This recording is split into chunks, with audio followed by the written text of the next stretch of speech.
It is 8:35, and we do have a quorum, so I will call the June 1st PTED meeting to order and certify that the open meeting law requirements have been met.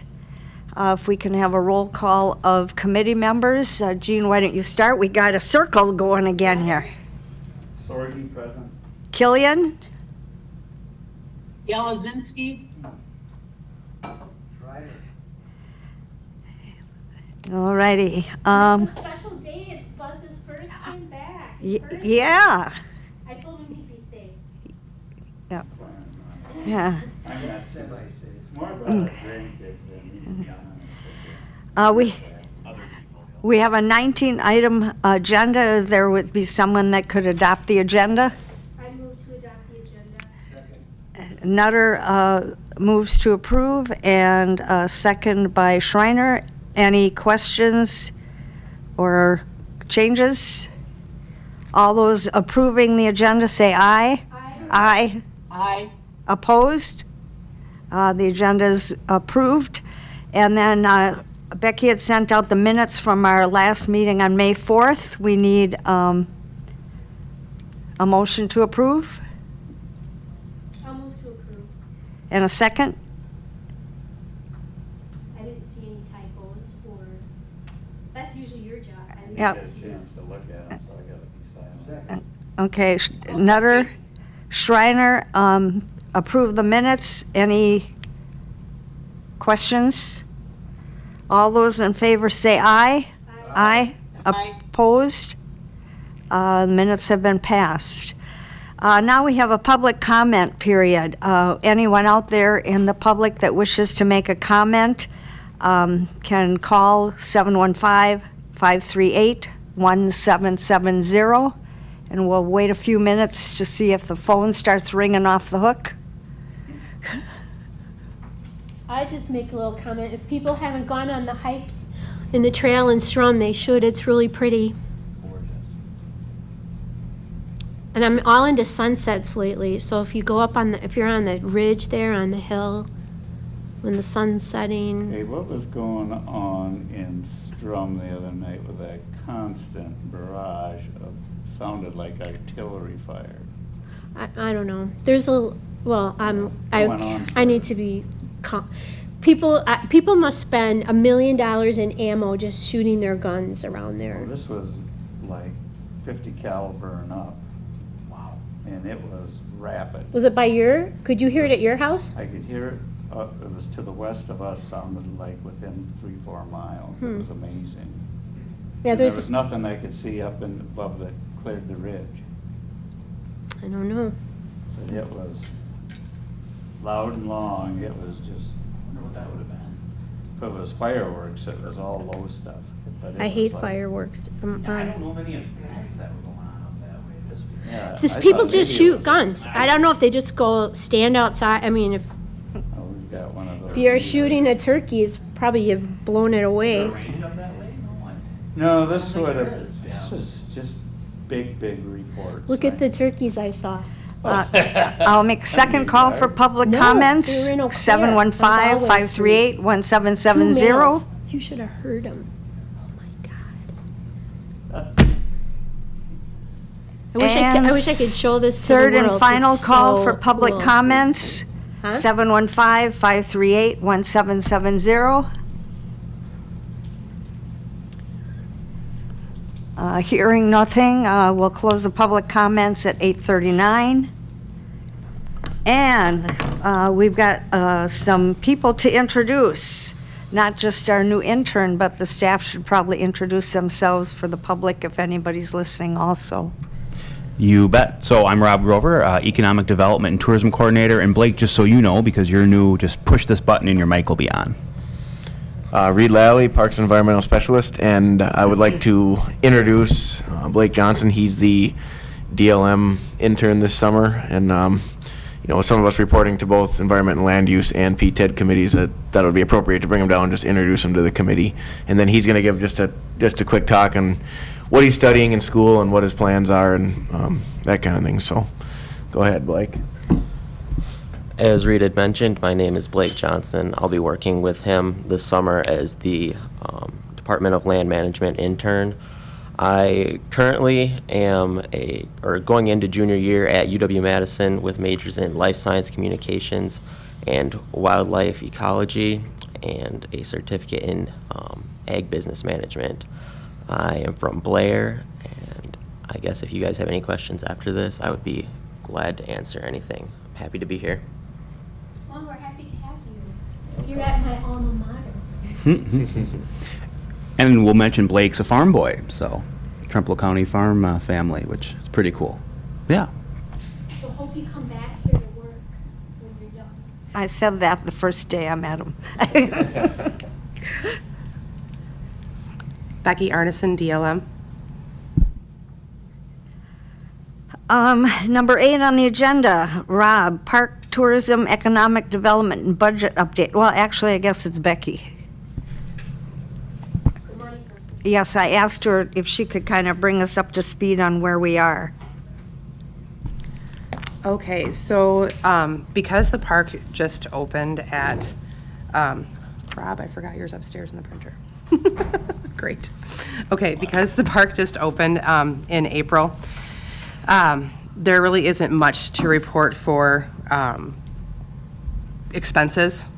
So you'll notice that we've only, as of April 30th, spent $518 out of the wages and salaries. And then if you go into per diems and stuff, that's, Buzz, I'm keeping track, I promise.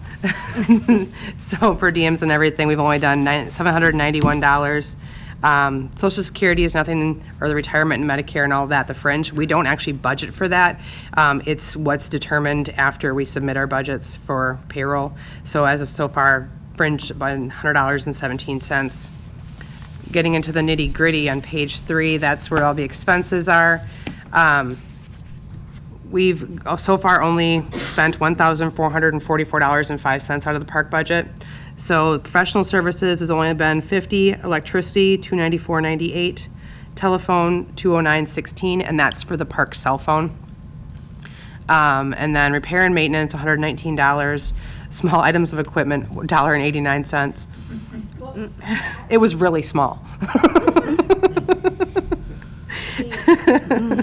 Advertising $600, mileage and travel $169.02. You'll notice that there hasn't been that $2,000 transfer showing in advertising yet because that's done in May. So, and the budgets with the clerk's office are only up to date until the end of April. I should be getting the May budget to look over and verify probably in the next week or so. And then our capital outlay, nothing's been touched with that. Revenue, we've gotten good revenue in so far. And this is because we have Ashley for the Arts already in there. So $12,023.69 is our main park revenue, and that is gonna be for the campsites and the shelter rentals. And then park improvement donations, we've had $251.33 brought through. And then the promotional sales, $199.05. So you'll notice that we are actually still doing really good at the bottom, $9,620.85. We haven't even touched what our expenses and everything are gonna be yet, so we're still doing good on that one. I'm gonna run upstairs really quick. Apparently I left Rob's up there. I thought I grabbed them all. I'm guessing it must have been a delay in printing. So I'll be right back. Beth, this is Jean. Go ahead, Jean. Could we do every month, could we have this on the agenda so we could keep track of budgets and things like that for our files? A report?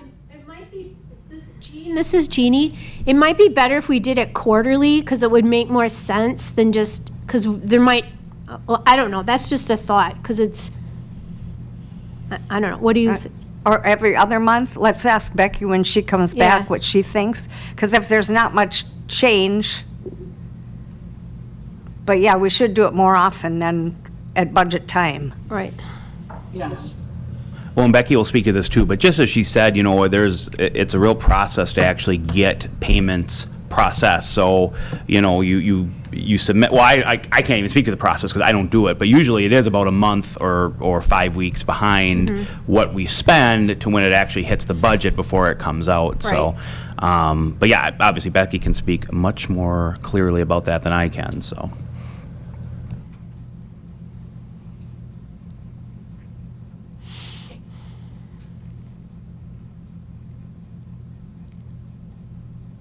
Do you think we can go on and talk about the ARPA money for Tremplo County until she comes back, or? Yeah, that's fine, if whatever the committee wants. Sure.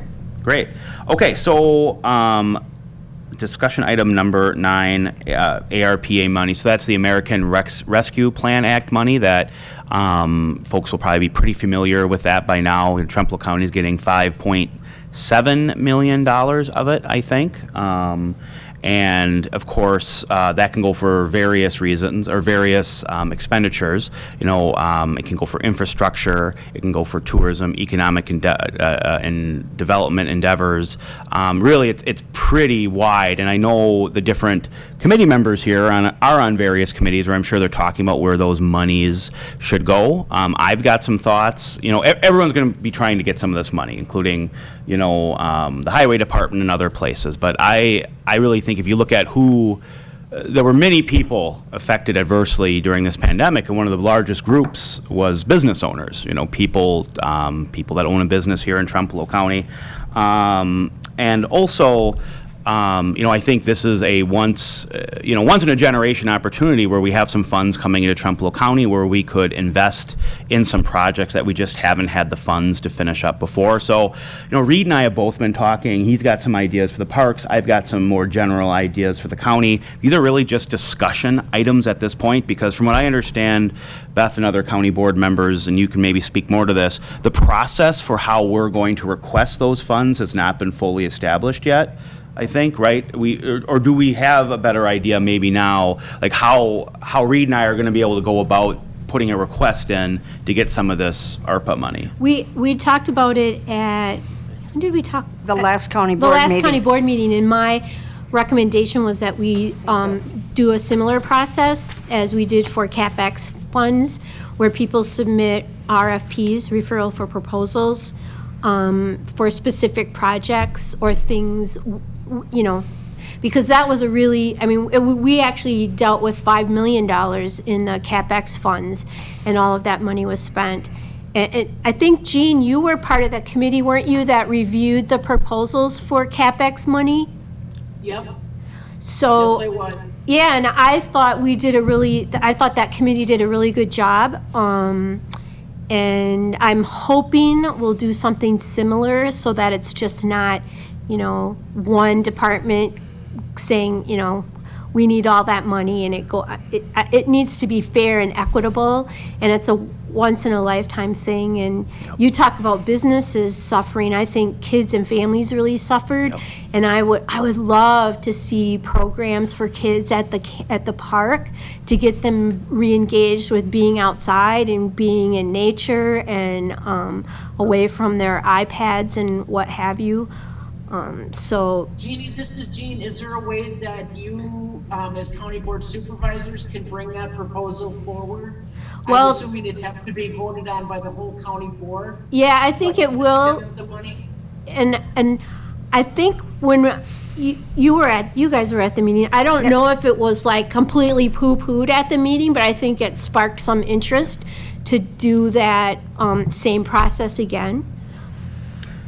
Well, is there a way that we could come up with as a committee, make up a request and submit it, that, this is put on the agenda for them and the process is started? Yeah, I think that's a good idea. I do know that it cannot go for roads, and I don't remember the exact amount, but I thought Paul said every citizen in Trempealeau County could get a check for $139 or something like that, which would cost more in postage and processing to do that. And it was brought up that there's extra money, a special fund for small businesses. So this is supposed to be something to kind of replace revenue that was lost in for the county. That's all I remember.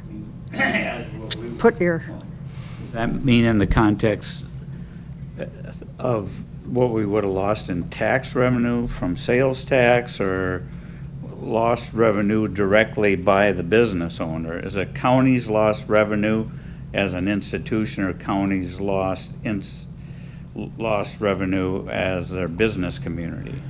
I'm not sure about that. Well, so for my reading, because there's been quite a few different organizations now, so what we were waiting for is the Treasury Department to put out its formal guidance for, how this money can be used. And now I know different organizations have put out guidance, such as the Counties Group and the Towns Association and those sort of things. And from my understand, it can go towards both replacing lost revenues, like you said, if the county had seen a drop in sales tax or that sort of thing. It also can go towards, for example, if there was more expenses that the county had to take on, or if businesses had to take on, to get through the pandemic, whether it be for PPE or all the different things that, cost money, basically hand sanitizer, all that stuff, so they still could operate safely. But I think also, if you look at the wording, I mean, it's pretty open, not meaning you can spend it on anything, but it's pretty open to the idea that because small businesses were hurt, you could use it for things like helping market your county, for example, to bring people in to help with the fact that during 2020 a lot of businesses saw a decline in individuals, that sort of thing. What Beth was talking about, the special fund for businesses, that is true. There is a separate program going on right now that I've been busy with, and I know all economic development organizations are pushing it, and it's the Wisconsin Tomorrow Small Business Grants. So you probably heard me talk about earlier in the pandemic the We're All In grants. There was 2 phases of those, and this is basically another round of direct grant money to businesses that have been affected by the pandemic. It's coming from the ARPA money, and this is a proposal it's a project being put forth by the Wisconsin Department of Revenue. So they're overseeing it. And basically a business can apply. They either have to show some sort of loss in 2020, or they have to show some sort of increased spending to deal with the pandemic. And again, that can be all sorts of different things. And I forget the exact dollar amount dedicated to it, but there is a lot of money available there. So basically a big piece of what I've been doing the last couple of weeks, because it opened up on it was early last week, and the period closes on June 7th, I believe. And I did send an email about this out as well, so it is in your email. But basically, businesses can and should apply to get these $5,000 worth of grant money that then you can use for really all sorts of different things. If maybe it's catching up on past bills or utilities or that sort of thing. So to get back to the point, that there is a pot there for businesses that have been affected to get these $5,000 grants. I actually have gone through the application process with a bunch of businesses. It's very simple, actually. All you need is your 2019 tax returns, and you answer a few questions. The whole thing probably takes about 10 minutes to apply. So yes, that money is there for businesses. We're really pushing it. And if you know some businesses out there, I can resend that email as well. They've got till June 7th to apply, and it's basically it's a grant. It's you don't have to pay it back, of course. And I know a lot of hurting businesses that could be just a little bit of an injection in the arm for them to hopefully get through this. So wasn't that, and that money was really to be targeted at small businesses like the mom and pop places that got left behind in the first rescue? So it's interesting. They said, I forget the exact number, but they said your revenue had to be between 10,000 and some number of millions to be considered a small business, but it's all relative to different areas. So yes, it was directly focused on businesses that were considered small, basically based on the criteria of the Department of Revenue. So but so I guess just to get back, I'm going to throw out some ideas and read. Actually, I think maybe we have a separate agenda item where you're going to talk about some of the park stuff. But we do, yes. These are just fluid ideas, and please let's add to them, because I'd like to get as much of this money to help Tremplo County as much as possible. But and all these things I'm going to mention, I do think they fall within the scope of what we can do, but we'll have to talk about that some more. So I would like to try to get us some money to finish our signage of our bike trails here in Trempealeau County. That is a huge revenue for businesses, actually, people coming into the county, hitting up our bike trails, and then, exploring the rest of the county, our small businesses.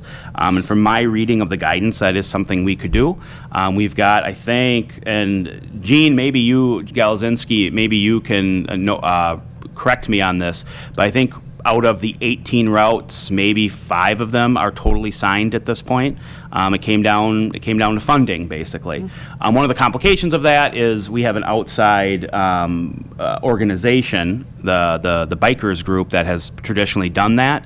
So it would be a discussion sitting down with them on how can we get this completed. Because anywhere I go, and when I'm in other parts of the state, when people are talking about Trempealeau County, a big piece of it is biking. So I think if we could get some of those monies to focus on getting those trails finished, that would be a big thing.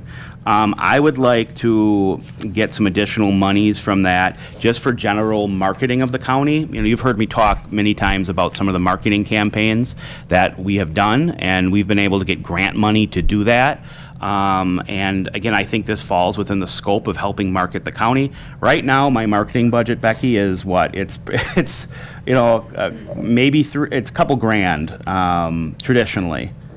2,500, which in this modern era is just, you can't do much of anything. And I really would like to get some monies just to be able to maybe every season do some, small is not the right word, but some really targeted campaign to help market Trempealeau County for every season that we have, because we really do have a real diversity of things to do in Trempealeau County all year. But with the budget I have right now, it gets difficult. We're always looking for grant monies and partnerships, but that's not always there. So I would like to look for some monies for that. Also, I think something that's important, we've talked about it a lot, but if you look at another big aspect of our outdoor recreation here is using our waterways, and we've talked a lot about signage for our landings within the county, canoe landings, that sort of thing, so we can know, one, so they're better marked, and two, so that there is some idea of how long a trip might be from one landing to another. I just think that would be really attractive, and again, a wonderful thing to market for the county. And all this just adds to people coming to the county and spending money. And by my reading of how this money can be spent, that if that's the argument for why you're spending the money, it can be used that way. So I'd like to see us focus on that as well. Reed and I will hop in a canoe and do some measuring of how far the spots are. I also would like to, keeping in mind this money has to be spent by 2024 is my understanding, so we do have some leeway as well. And I guess that goes back to why I'd like to use some money in the next years for marketing of the county. We've got till 2024, and then after that maybe we revisit having more stable increased funding from whatever it may be, the general fund for marketing of the county. But I also would possibly like to look into, one thing our chambers struggle with sometimes is having funding to help advertise their business events going on. And I think we could possibly start a small scale, basically a grant program that would phase out after a couple years where our different chambers and business organizations, because they're not all chambers, some of them have different names, could apply for grant monies to help advertise specifically their events going on. And a lot of them are focused on the downtown areas within their locations. And I think that could be a really helpful thing. So I'd like to look at that. Another idea that I was looking at, but it's tough because of the 2024 ending, is sort of a revolving loan fund, because some counties do have that for business startup, but because these monies have to be, we have to be used in the next 3 years, I don't think that would be practical. But another idea, and again, this is in the infancy of it, is looking at how do we start up a business startup fund for the next few years. Maybe it's micro, I won't say loans, but micro grants for a small business, an entrepreneur that's trying to start something here in the county, you know, and they need, maybe it's $1,500 for something, or $2,000, and we could help them with that. There'd be an application process. There'd have to be some oversight on how we, you know, verify what those monies were used for, that sort of thing. So these are the ideas that I've been looking at and doing some research on. Well, does the money fit into being able to do these sort of things?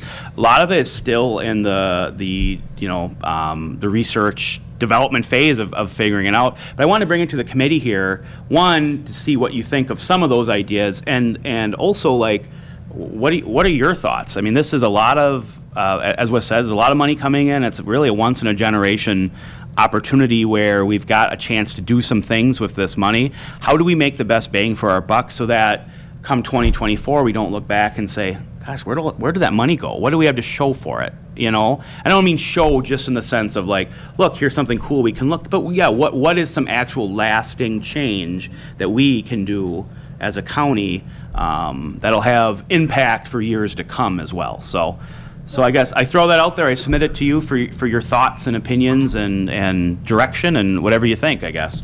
I think that they're all great ideas, and what I like about them is when you talk about, you know, where did that money go, the impact on the people in the county is really what I feel is important, and how to use these dollars that it supports our environment and supports the population of people that live here. You know, I think all of those are great, and, you know, it's a starting point to think about how we can really market and enhance our county. One of the things, I know Bob has talked about this a lot, and it's a really simple thing. I don't know if you've ever been to, I'm sure everybody has, to the Black Hills, and when you enter Custer Park, you get this tear-off sheet of paper with a map, and it's got highlights all the things to do,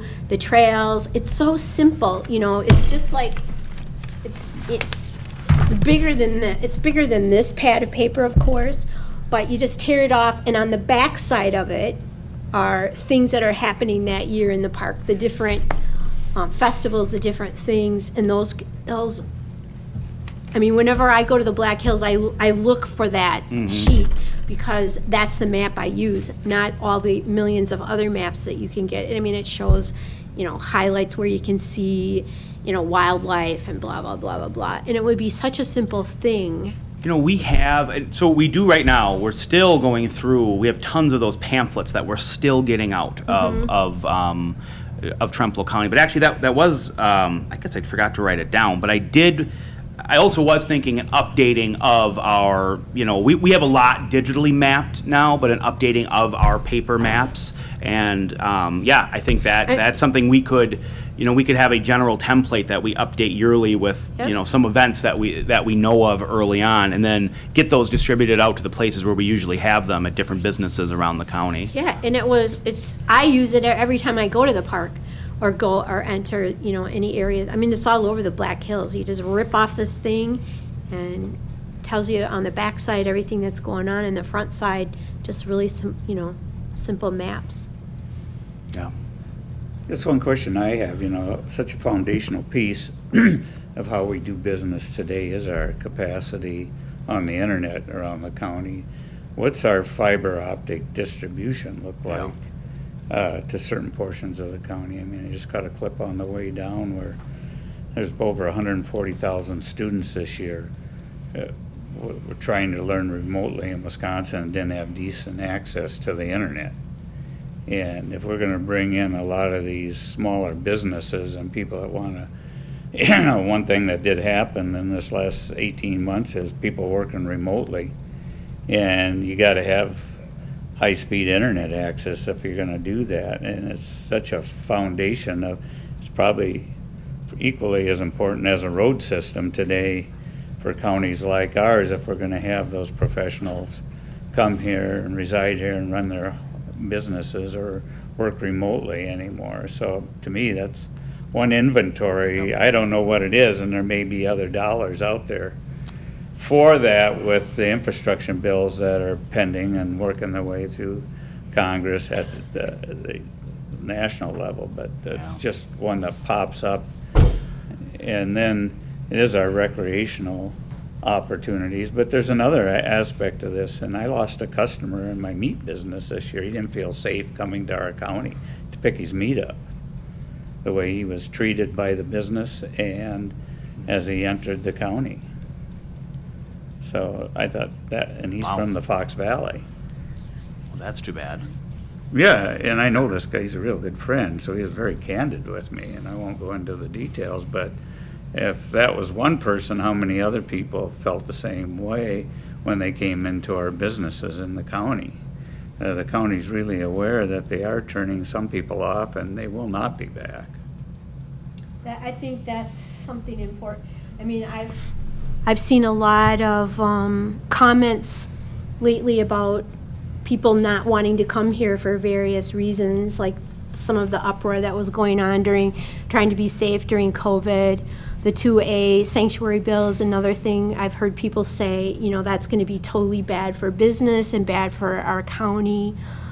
So we do have to think about our reputation and how to bring back, you know, that this is a safe place, this is a fun place, this is, you know. It's a gorgeous place. And Come on. you can walk through the parks and not worry about anything. I mean, I think we have a lot of rehabbing to do about our county. But back to what you were talking about, broadband, that's a huge part of the infrastructure bill. Unfortunately, there are people in Congress who don't feel that broadband is infrastructure. When you think of infrastructure, roads, bridges, blah, blah, blah. But if everybody, my dream for this county is that, and I'm not making an ad for TCC here, but I live in an area where I have DSL, high internet, or high speed. I mean, it's better at home than when I'm on campus at the university. So, Well, on that subject, you know, that is something that I do have some tentative meetings with both TCC especially, but I'd like to try to talk to CenturyLink as well. I think what we really need to have is, okay, where are the practical projects? You know, where's that last mile where you can connect?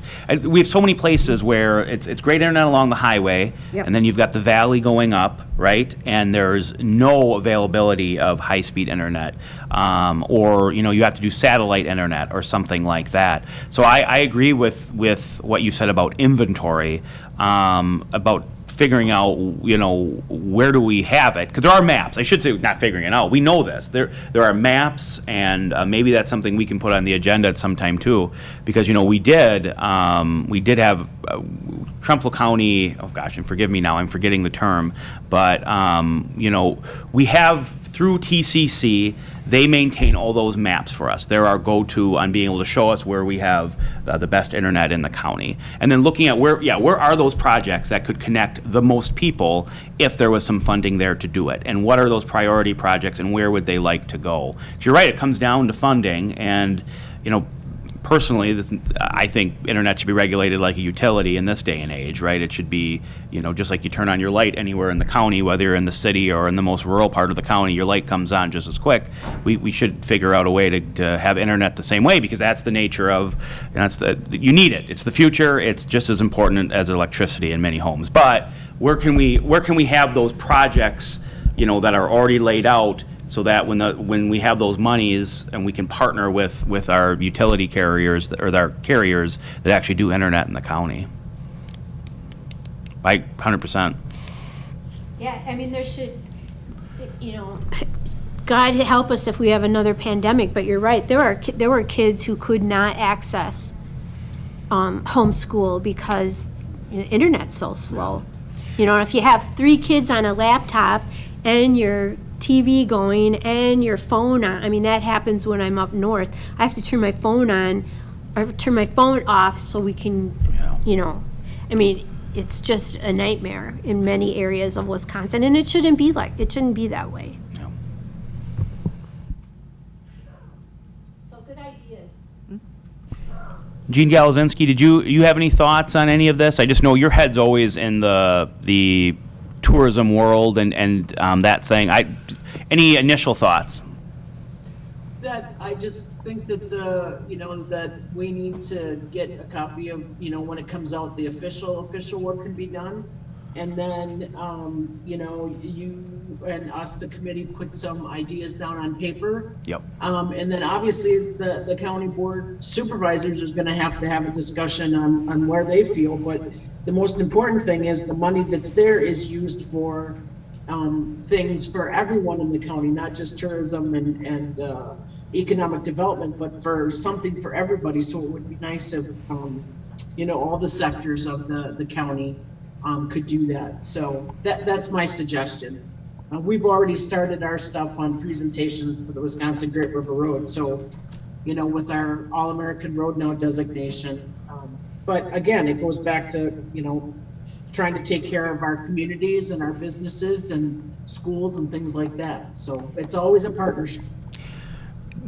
Does the committee want to make, it's just, do you want to make some sort of motion, just a suggestion to the board? And Beth, I'm not sure how that works, but just asking for a formal process to be established that is similar to the CapEx, or maybe that's not something the committee wants to do. I don't know if they want to do that or not, or if it's proper to do that. Well, it's not listed as an action item. I guess it isn't, is it? So we Yeah, can't I do that. suppose. But Okay. Trust me, I'm not gonna give up. No, on it. yep. I will be a voice for that we do something like that.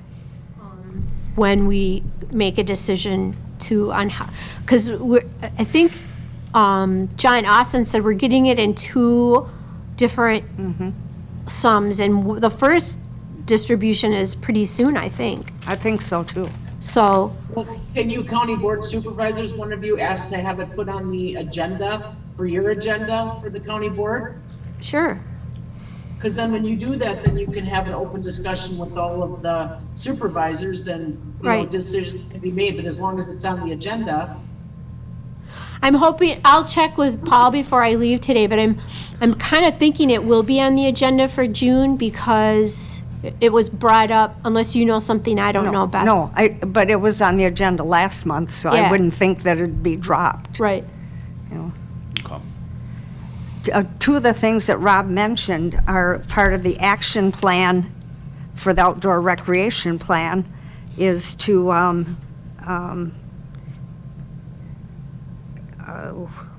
continue improvements to signage along existing bike routes Right.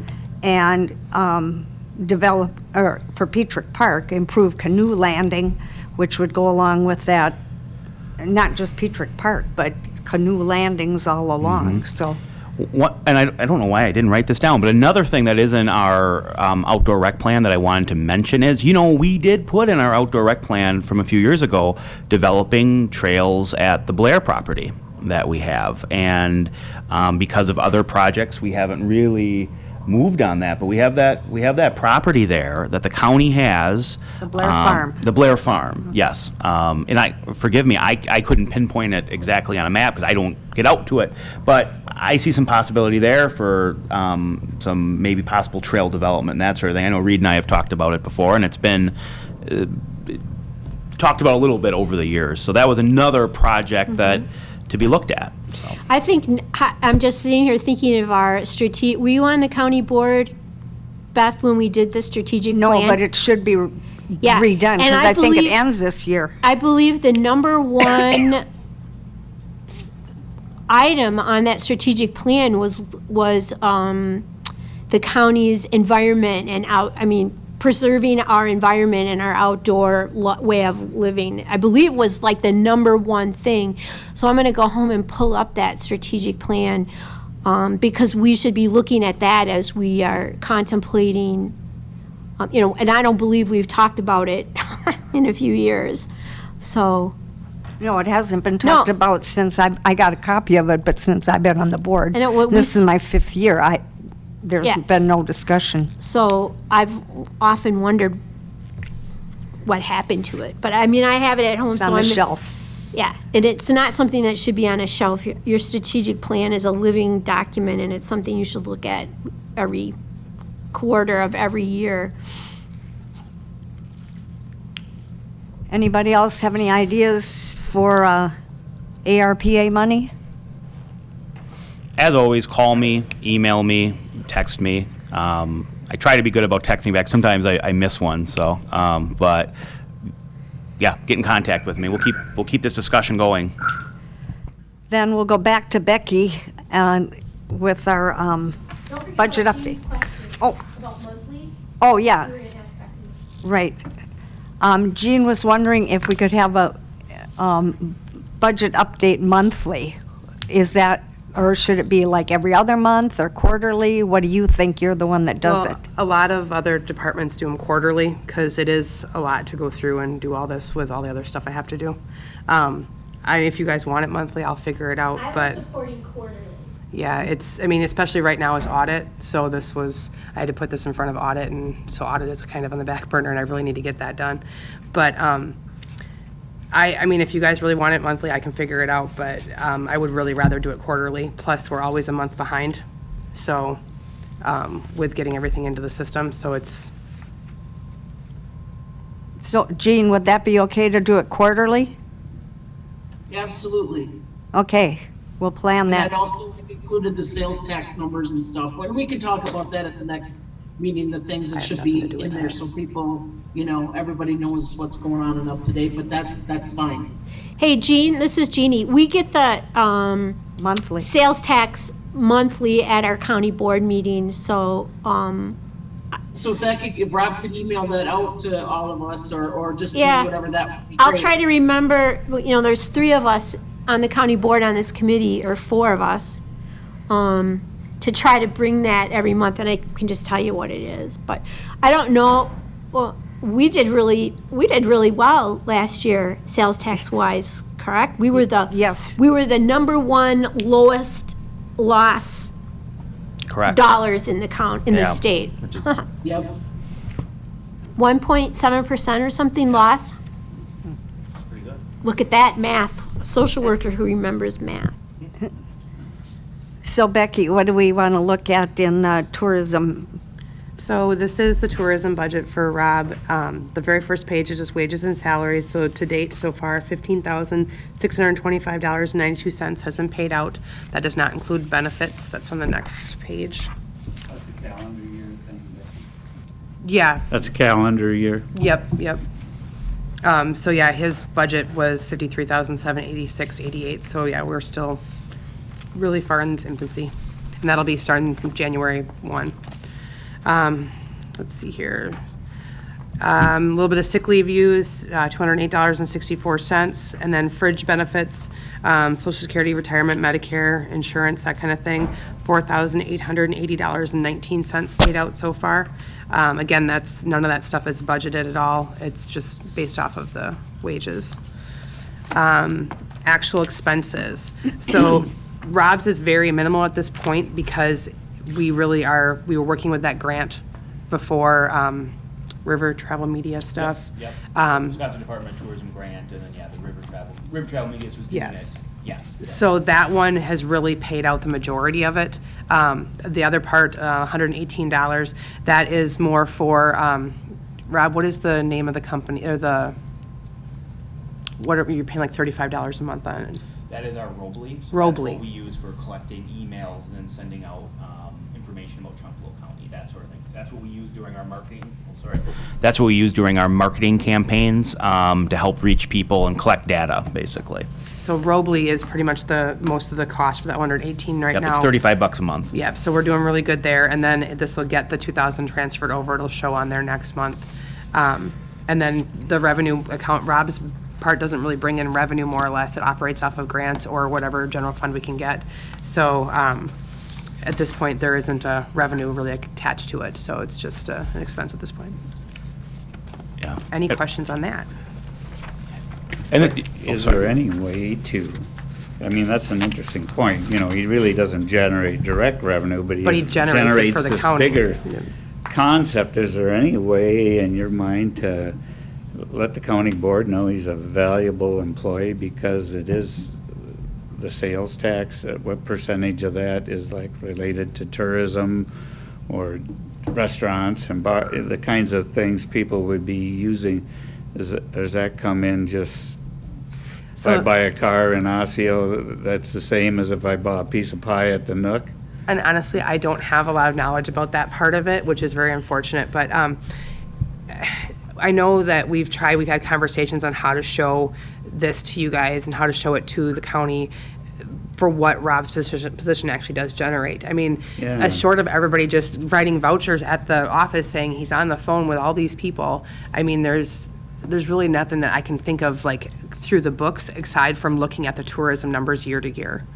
And if they were broken down a little bit better to show like where the tourism dollars came from, and I don't know at the state level if they do that, if they show like what part comes from restaurants, what part comes from actual recreational things, I don't know. It'd be interesting if we could break that out, just the amount of tourism revenue, and then take 0.05% times it.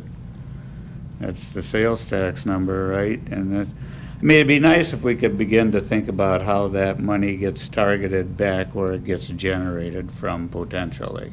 Well, it'd be good too, because then the county can see where they need to work on things. Right. Okay, we're not getting as much as we'd like to see in like this aspect, whereas, hey, we're doing great over here.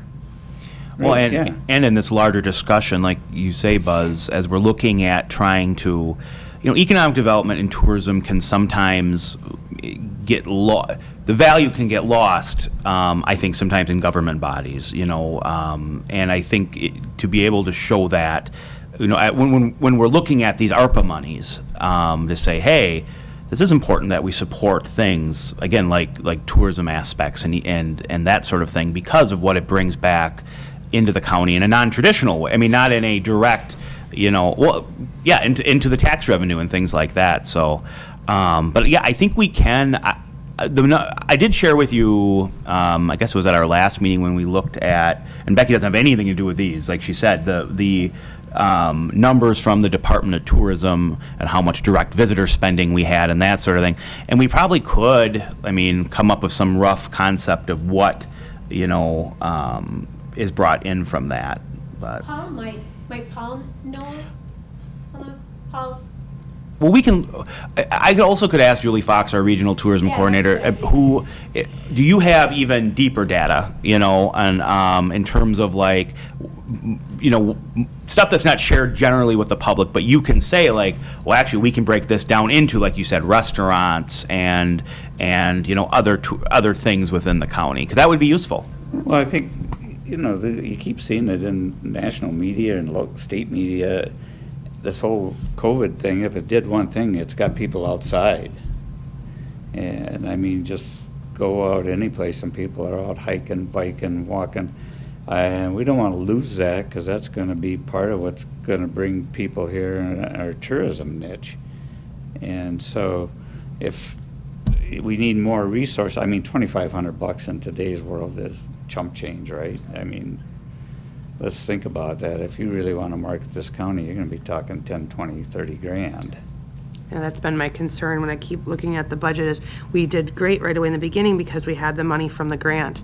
And now we're going to transfer 2,000 over, but we're still looking at two main advertisings at this point. I mean, Yeah. we're going to need more money for advertising if we're going to try to do seasonally. We got to figure something out, Well, and I you think we gotta- need to talk when it comes to budget time and getting some more into that account. If you think about La Crosse County and Eau Claire County, I'd love to see their marketing budgets, and Oh, they exactly. bracketed us, right? And even Jackson County's tourism and outdoor recreation stuff is in the media all the time to go to Jackson County.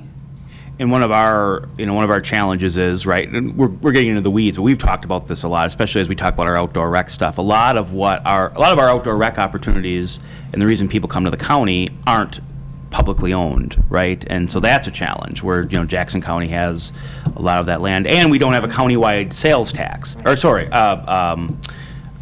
room tax, where the village of Tremplo has their own room tax. Osseo just developed a room tax, but we talked about that before, but there was some pushback from some of our municipalities, and we didn't push it farther than that. La Crosse does have one, so they have a dedicated revenue source to use. I mean, think about how many hotels and motels there are in La Crosse County. I was in a meeting one night up in the village of Halle, and we were putting on doing a lake plan, putting it together. And there's this woman sitting in the back of the room, and she's quiet, and everybody's looking at her. Who in the hell is that? Well, Halle had a tourism director, and she said, well, I generate over $100,000 a year in room tax now, and we can't spend it. Oh my God. Blows my mind. Just in Hallie? Just in Hallie. And so if you want to put a skirt on your lake, basically, we'll give you whatever it takes to run your weed harvester from the room tax. It was $100,000 in Hallie, and that was before, that's just when 53 was really starting to, those hotels and stuff were starting to pop up there, so they're probably generating a couple $100,000 in room tax in Hallie now. So it's real money is the point. Real money.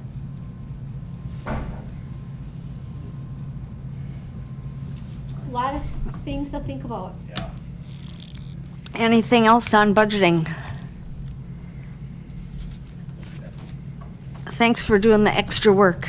I will say, Reed and I rely very heavily on Becky for her budget expertise. You can She- see her smiling there. Well, it's true. Oh, and she keeps, I mean, I wouldn't want to deal with all the stuff she does with that, but. Thank God you don't have to do the snowmobiles anymore. I still do with Reed. No, because Reed's too big. Well, at least it's not snowing right now. Well, there's still paperwork. This is the month where everything closes out, so it's, If I can help you, I would, but. oh, we're fine, we got her. Math skills. We're Yeah, fine, I'm we not a got her. math person either. I like money and I understand money, but I don't like to do budgeting and money. Teach math and. Oh, yes, Grade? yes.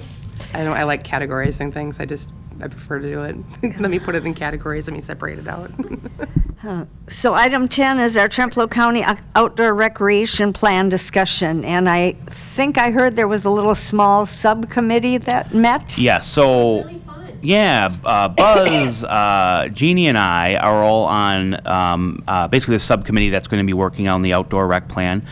We had I think a pretty good meeting with Abby Nicewander from the Mississippi River Regional Planning Commission, who's going to be really helping guide our work in many ways. She's got a lot of experience with our outdoor rec plans. What we're doing right now, and Jeannie, Buzz, I'm not sure if you had a chance to look at. Abby had sent a couple examples of other outdoor rec plans. Yeah, so basically we're at the point where we and please hop in because, you know, we are trying to kind of figure out our direction and where we want to go with it. So that's where we're at. We're supposed to have another meeting today, but I did send you an email this morning that I have to reschedule. Abby's open to that. She's open all afternoons the rest of the week. So if there's we can talk about this after as Sure, well, we can but set that. we'll figure that out. But if you have an afternoon this week where we can sit down with her again, you can either come to my office or we can do a Zoom meeting or whatever. So. I guess after reviewing that Vernon County, when it goes back to the comments I made in our committee meeting, it's still very generic. And if that's what we need to get the grants, fine. But I'm a planner by profession. And those generic plans have really limited value. We just brought it up, the strategic plans. You've been on county board Right. 5 years, never looked at it.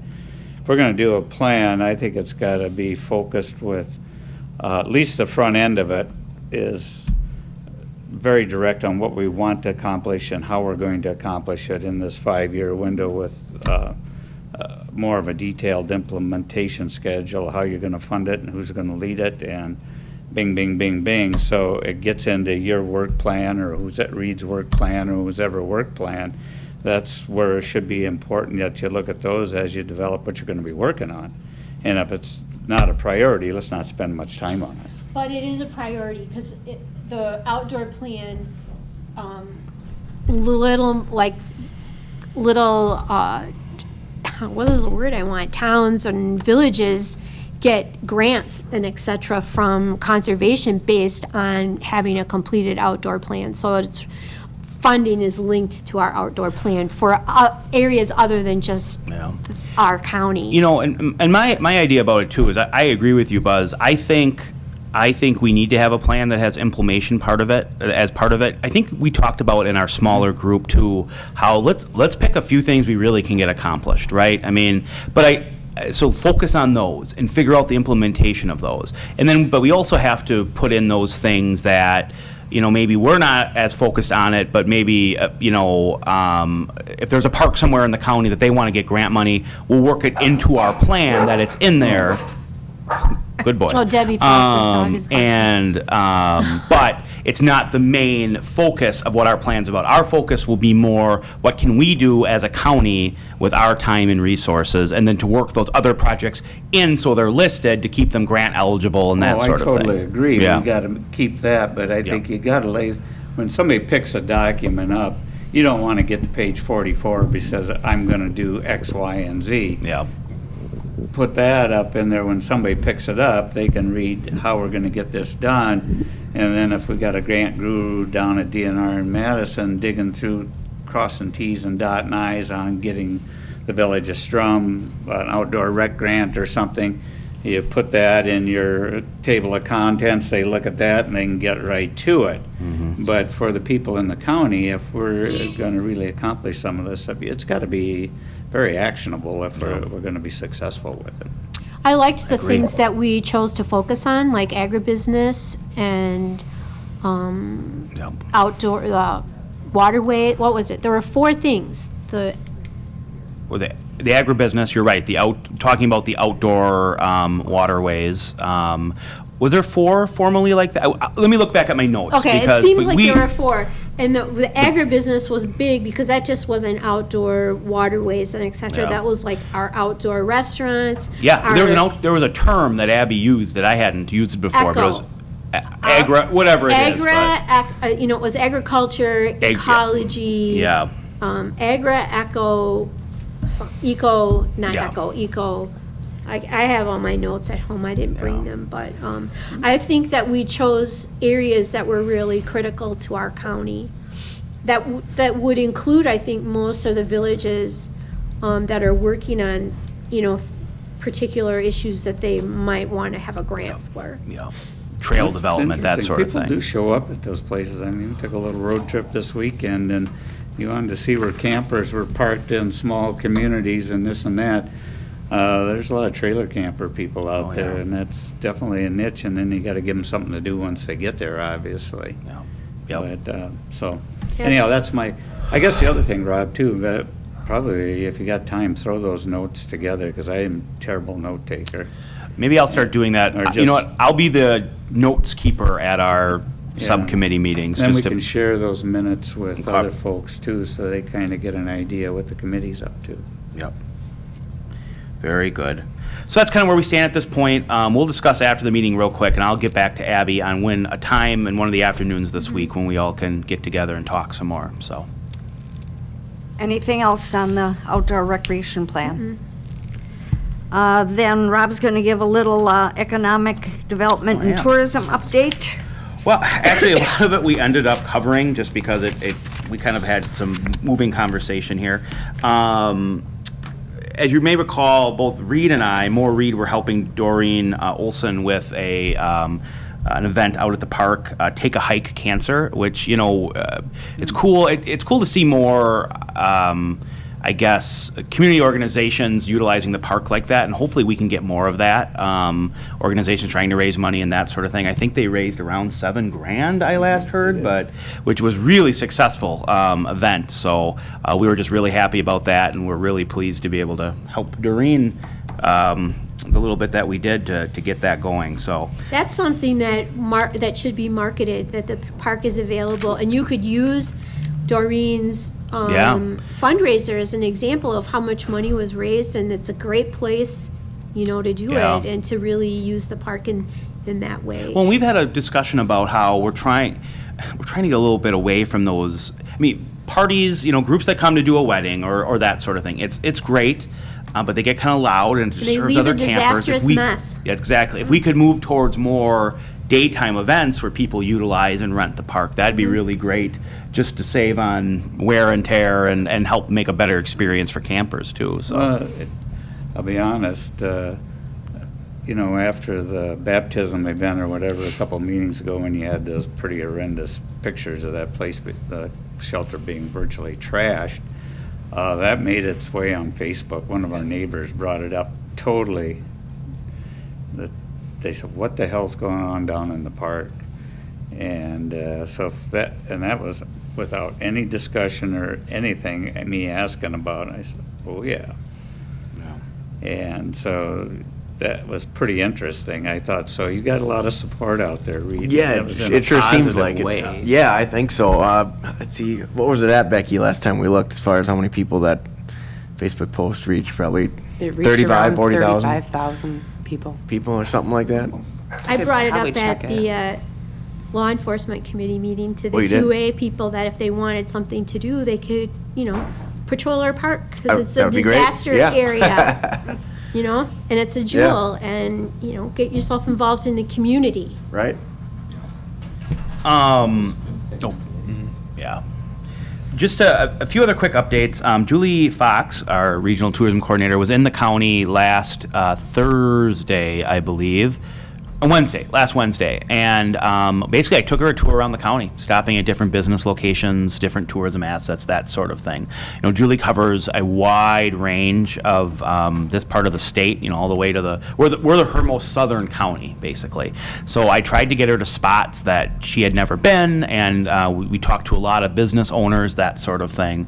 And, that's useful, one, because it's just good, she's the one helping bring ideas to the Department of Tourism on where there should be focused and that sort of thing. So the better she knows Trempealeau County, the better, I guess, in that regard. And two, she was able actually to have some really good conversations with different business owners around the county. We stopped at a couple wineries, some different shops, that sort of thing. And people who didn't really know, even though, I share resources with businesses, she was able to even more elaborate on resources for businesses that the Department of Tourism has and that sort of thing. So we had a really great trip. It was, I think, really, really useful. So Good, that sounds fun. She really enjoyed Trempealeau County. Yeah. I can give you the updated numbers in that post. It's 38,098 people that it's reached, 247 shares, 182 comments on the main part of the post, and 295 shocked faces, hates, and different things like that. Good. That's where it was at. They should be shocked. Yeah, there you go. So, good to know. Social media is powerful.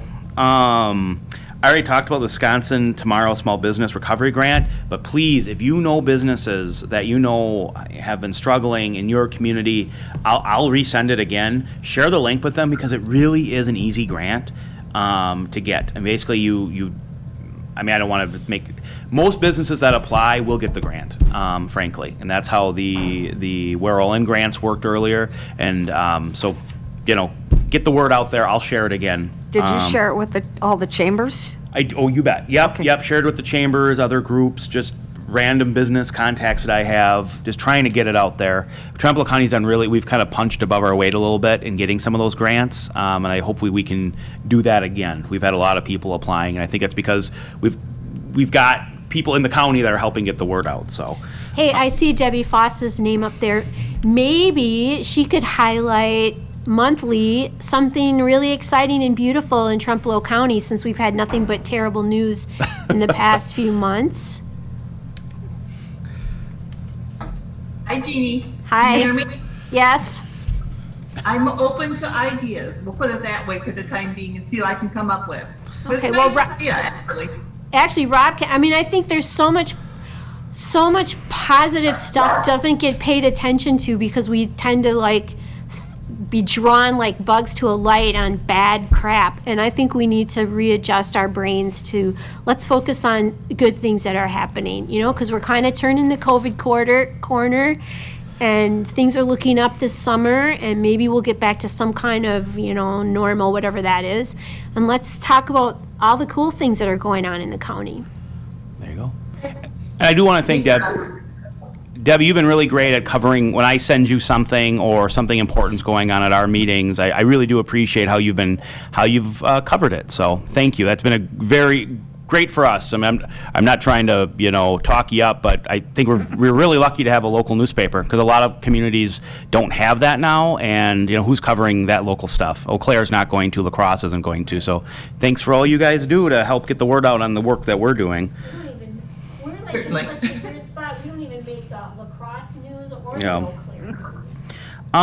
And actually, just to keep the meeting moving, that's kind of what I have. Feel free to always call me, and I can give you more updates. So. Bob, could you give me the name of that small business grant? You bet. Yep, it is the Wisconsin Tomorrow Small Business Recovery Grant. There's a lot of words in there. But Wisconsin Tomorrow Small Business Recovery Grant. And then after the meeting's done, I'll send out another email about it as well. So you've got the link, and then you can forward it to whomever, or copy and paste the link, that sort of thing. So any business, tell them to apply. June 7th is like. Monday. Yeah, Monday. So they can do it through the weekend. Or- So, yep. Oh, it's May over All right. there. And that's what I have for you. The number 12 is Jean with the Wisconsin Great River Road update. Right now, we just stopped with ads coming in for our new Wisconsin Great River Road All-American Road Visitor Guide. We are in the process now of putting it together, designing it, and it will be done and to lacrosse graphics for printing and ready to go by July 1st. So when that happens, PTED put in a quarter-page ad. We're printing 48,000 of them. They will go to all the welcome centers, to the 2 rest areas, and then all the businesses that put ads in will get them, the chambers that did it. Besides that, all the other businesses where we can take them. July 27, 28, 29, and August 3rd, we are promoting the All-American Road Celebration. Tremplo's Day will be Wednesday, July 28th. I'm taking care of Buffalo County, so that'll be at the Town of Buffalo Park and Hall. And then Tremplo will be in the afternoon at 3 o'clock, and I will get the invitation to you when we have everything finalized, but it'll be at 3 o'clock at the end of Main Street, right by the beautiful Mississippi River. I'm busy getting all the collection from all the June Dairy Days events and the fair events, because all the events for Trempealeau County, the big ones, I put on the Wisconsin Great River Road, and we've got, 40,000 likes or people or whatever it is. But anyway, I put our events on there. And that is it. It's just the majority of getting the visitor guide out because it's so important to get people coming. But the ads that we have done in Midwest Living, last week alone, we had over 500 requests for visitor guides. So the things that we're doing using the monies that we receive for GEM grants through the Wisconsin Department of Tourism. This is our second one, has really helped, and we're just going to continue to promote Trempealeau County and all the 8 counties of the Wisconsin Great River Road. So that's it. And then sorry. I'm sorry, Jean, could you just give me those dates again? June. Yeah, Tremplo specifically will be Wednesday, July 28th at 3 o'clock. But what you gave, it's the 28th through August 1st? Yeah, the 27th is going to be Prescott and Pepin. Okay. Yeah. All right, And then the thanks. 29th will be La Crosse and Genoa, and then the 3rd will be Prairie du Chien and Potosi. And the senators, the Congress people, the local governmental officials, the county board supervisors, the village people, the towns will be invited, media. So it's a big deal being recognized as an all-American road. So that's a big deal, but I will keep you updated and then for invitations to let you all know. How exciting. Yeah, Thanks, Jean. you betcha. And Beth- just so you know, I have a meeting at 10 o'clock, so I will be on. Do you have enough for a quorum if I would leave? Yes? It doesn't matter. We just need a quorum to start. Yeah, Okay, but good. if we have to vote. Oh, okay. So maybe we've got 2 things that we've got to vote on. And I think Rick was going to come down for the hunting thing. At least that's what he had emailed me. Does anybody know? Typically, Rick, in the past has come down, right around that agenda item, so I would Okay. assume, I'll give him a ring quick. I would think. So we're on number 13, talking about the Petrick Park door replacement, discussion, possible action. You bet. Unfortunately, at the last meeting, I didn't put this on the agenda item, obviously from the break-in Yep. back in April. We need to replace the door. It still is functional right now, so it's not like the maintenance shed has been open or anything, but I do have the door waiting to pick up. I just need to get approval from the committee because it's over $500. I make a motion to approve repurchasing the door for the shed that was damaged due to. Okay, we have. Excellent. Thank you so much. So we have a motion by Nutter and a second by Schreiner to replace the door that was damaged in the incident in April. Any further discussion? Can I just get the exact amount for the notes so we know exactly what we're talking about purchasing? That's $640 and some change. I can't think of it exactly off the top of my head. Let's just say 641. Yeah. Okay, thank you. Anything else? All those in favor of replacing the door, say aye. Aye. Aye. Opposed? Go for it. Start putting it in. Perfect. Thank you. Now, we're talking about the land acquisition and hunting for Petrick Park. This was brought up, I think, last month by the Elk Rod and Gun Club, that they're interested in purchasing some land and then possibly selling land, their existing land to us so we could expand Petrick Park in the future. But the caveat was that hunting must be allowed on that land. So Krista had contacted our insurance company, and the insurance company said they didn't see any problem or issue, but the risk management consultant from, what is it, Aegeus? Yep. Gave some additional information, which Rob did send out to you, and Rick was going to come and talk about I this. did try to get a hold of Rick, and for some reason we're not able to connect to his phone, so. Oh, okay. I'm not sure.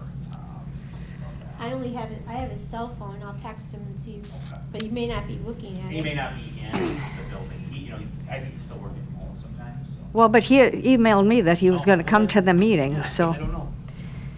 But anyway, the Elk Rod and Gun Club is not interested in going further if we don't allow hunting. So let me read, because Debbie would not have I'll this. just run upstairs and Okay. see if he's up there. There's nothing in the liability policy that would prohibit the county from allowing hunting on county-owned land, but there are a number of things to be considered, including, and Rick was going to check into this, the review of the Wisconsin state statutes, because there might be restrictions or requirements that the county might need to comply with. Here are some of the risks that we should consider. ATV, UTV accidents, vehicle accidents, boating and watercraft accidents, personal injury, which would be accidental shootings, falls, example from tree stands, cuts from knives or other sharp objects while dressing a deer, example while dressing a deer, injuries from fighting, injuries from animal bites or stings, negligence, county property damage, if there would be a fire, bullet holes, vandalism, hunter property damage to the hunting equipment, their ATVs, UTVs, vehicles, firearms, dogs, tree stands, etc. Drone usage, individuals may seek compensation. Lawsuits may emerge.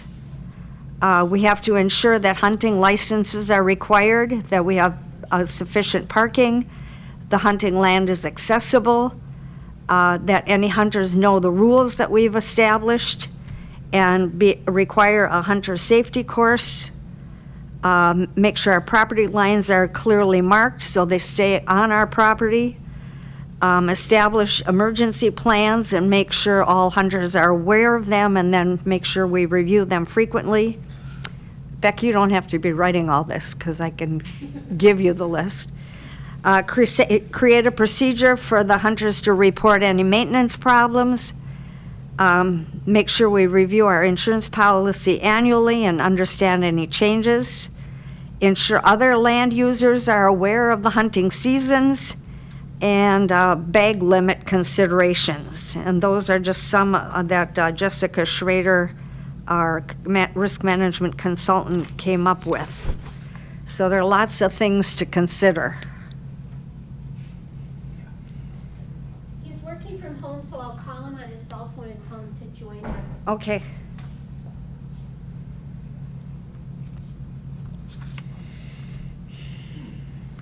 So Reed, what do you know? What do you say? About this Yeah. item? Well,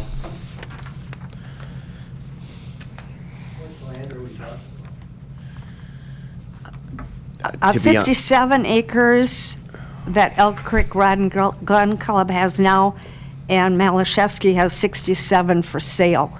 So it would be like they would sell to us 57 acres. And what's our current total there? the park itself? Yeah. Well, taken away from the river flowing through, it's about 80 acres. So this 57 acres would be currently adjacent to about the 80 acres that we have. And would- Is your mic on? Oh, so you're not even working, you're on vacation. It is now. Okay. So if this Right, yeah. flies, it would bring us up to what, about 137 acres? About that, yes. About that. And where it is depends on where the river happens to be at any particular moment. That's correct. Because we got some property on the east side of the river, right? We do. The Elk Rod and Gun property is only on the west side. Is this something we want, Reed? From Well, park To be honest, management? I don't personally have much of an opinion either way, because Did it's, you email him the link? Yes. And he'll hop on? Yep. Okay, Rob's gonna email you the link right now. Might take a What's the second. quality of it? I've seen well, I don't want to be a proponent of yes, let's do it, or no, we shouldn't, but there's just some interested parties that want to have more or less discussions. Is this a possibility? I look at it as, if we have it, it's just more ground to maintain and upkeep, and will we have staffing to be able to do it, or are we just going to kind of let it go as is, and then how do we pay for it? That's another thing. It'd be more in the interest of the committee and the county board if this is something that you'd want to proceed with and doing. That's my opinion on it. I mean, has it got something you'd want, do they want it just to be used exclusively for like a public hunting area?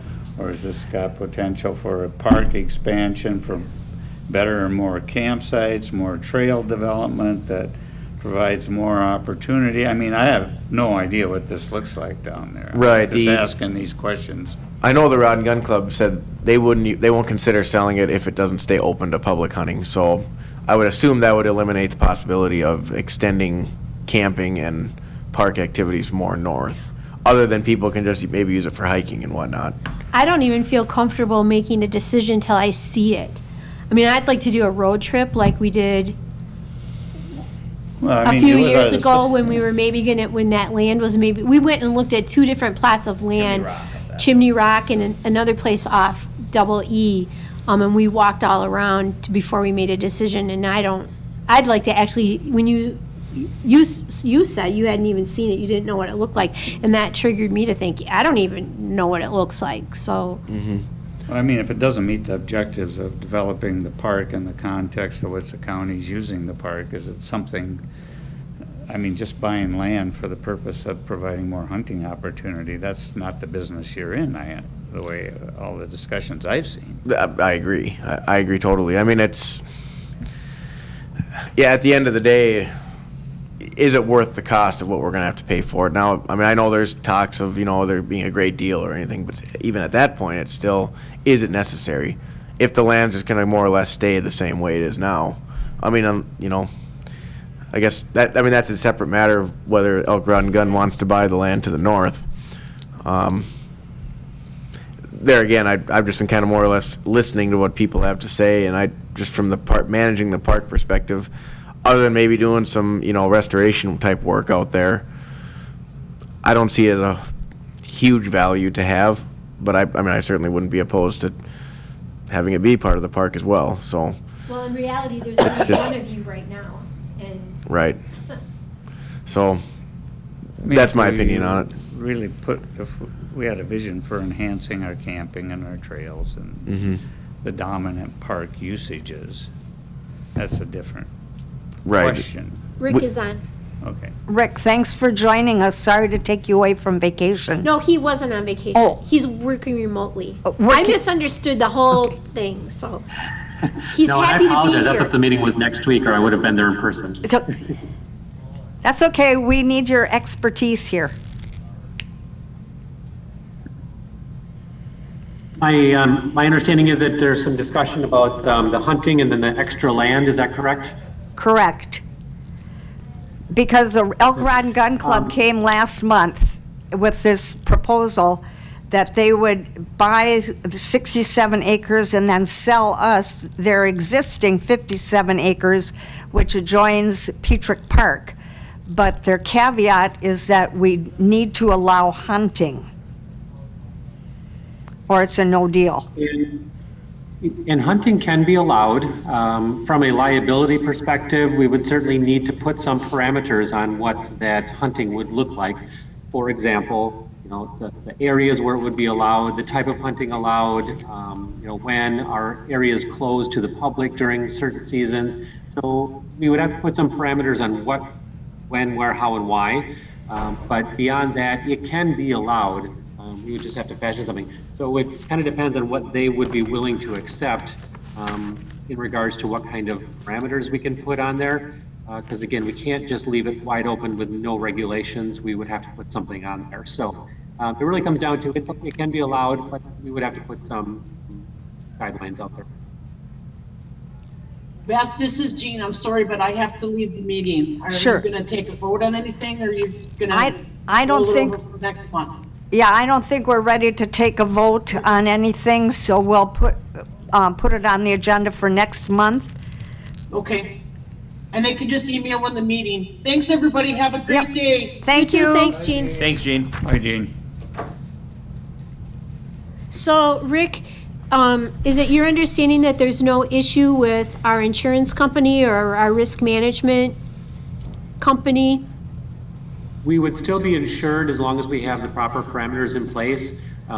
It's not their ideal thing to have happen, but it's not prohibited under our insurance policy. Okay.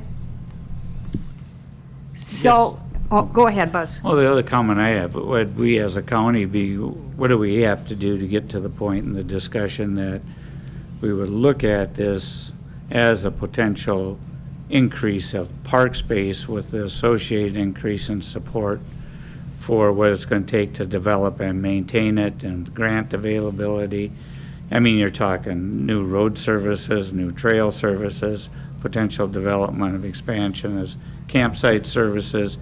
I mean, is that going to just flip the Elk Rod and Gun Club off and they're going to want to, that's not what we envision, but I mean, if we're going to enhance a park, let's enhance a park. That's my point of view. I tend to agree. I do get the statements from some of the members of the Elk Rod and Gun, like this is a once-in-a-lifetime opportunity to expand should the park or the committee or county board be interested in acquiring that land. But yeah, as far as we're not going to be, if we do purchase it and we do allow the hunting, we're obviously not going to be extending the park services or campsites or anything like that farther to the north, because then that would, obviously, we're not going to allow people, deer hunting within the campground area. Well, obvious, yeah. And so it does seem like it's just we're going to be purchasing for the sake of purchasing land, and we'd be the ones having to come up with the money, because from what the process that I'm seeing, I don't know the exact numbers. I'm seeing the Elk Rod and Gun would purchase land, and then basically we would be purchasing from them. So at the end of the day, the county is the one that's coming up with the money to have this whole thing happen. What are they thinking, $2-3 grand an acre? There again, I don't know the exact details of it. And to be honest, I wasn't really involved in this from the beginning. This was just ideas brought forward from some members of the Elk Rod and Gun as discussion topics. So I certainly don't want to, be saying that I'm a yes or no, or this is what the county wants to do. I'm just kind of more sitting back, letting, I don't have a huge opinion on it one way or another. But from a management of the park perspective, it will take more to maintain it. And if we wanted to, turn those old cornfields into something better than just weeds growing in, there's a lot of opportunity for restoration, that type of work, but it will take more funding and a lot more time to maintain. Well, so a lot of this is old field, is what you're saying. A lot of it is swamp area, but I can't remember Marsh. exactly. Marsh. Yeah, a lot of it's marsh. Yeah. I want to say 10, 12 acres of it's tillable, maybe more.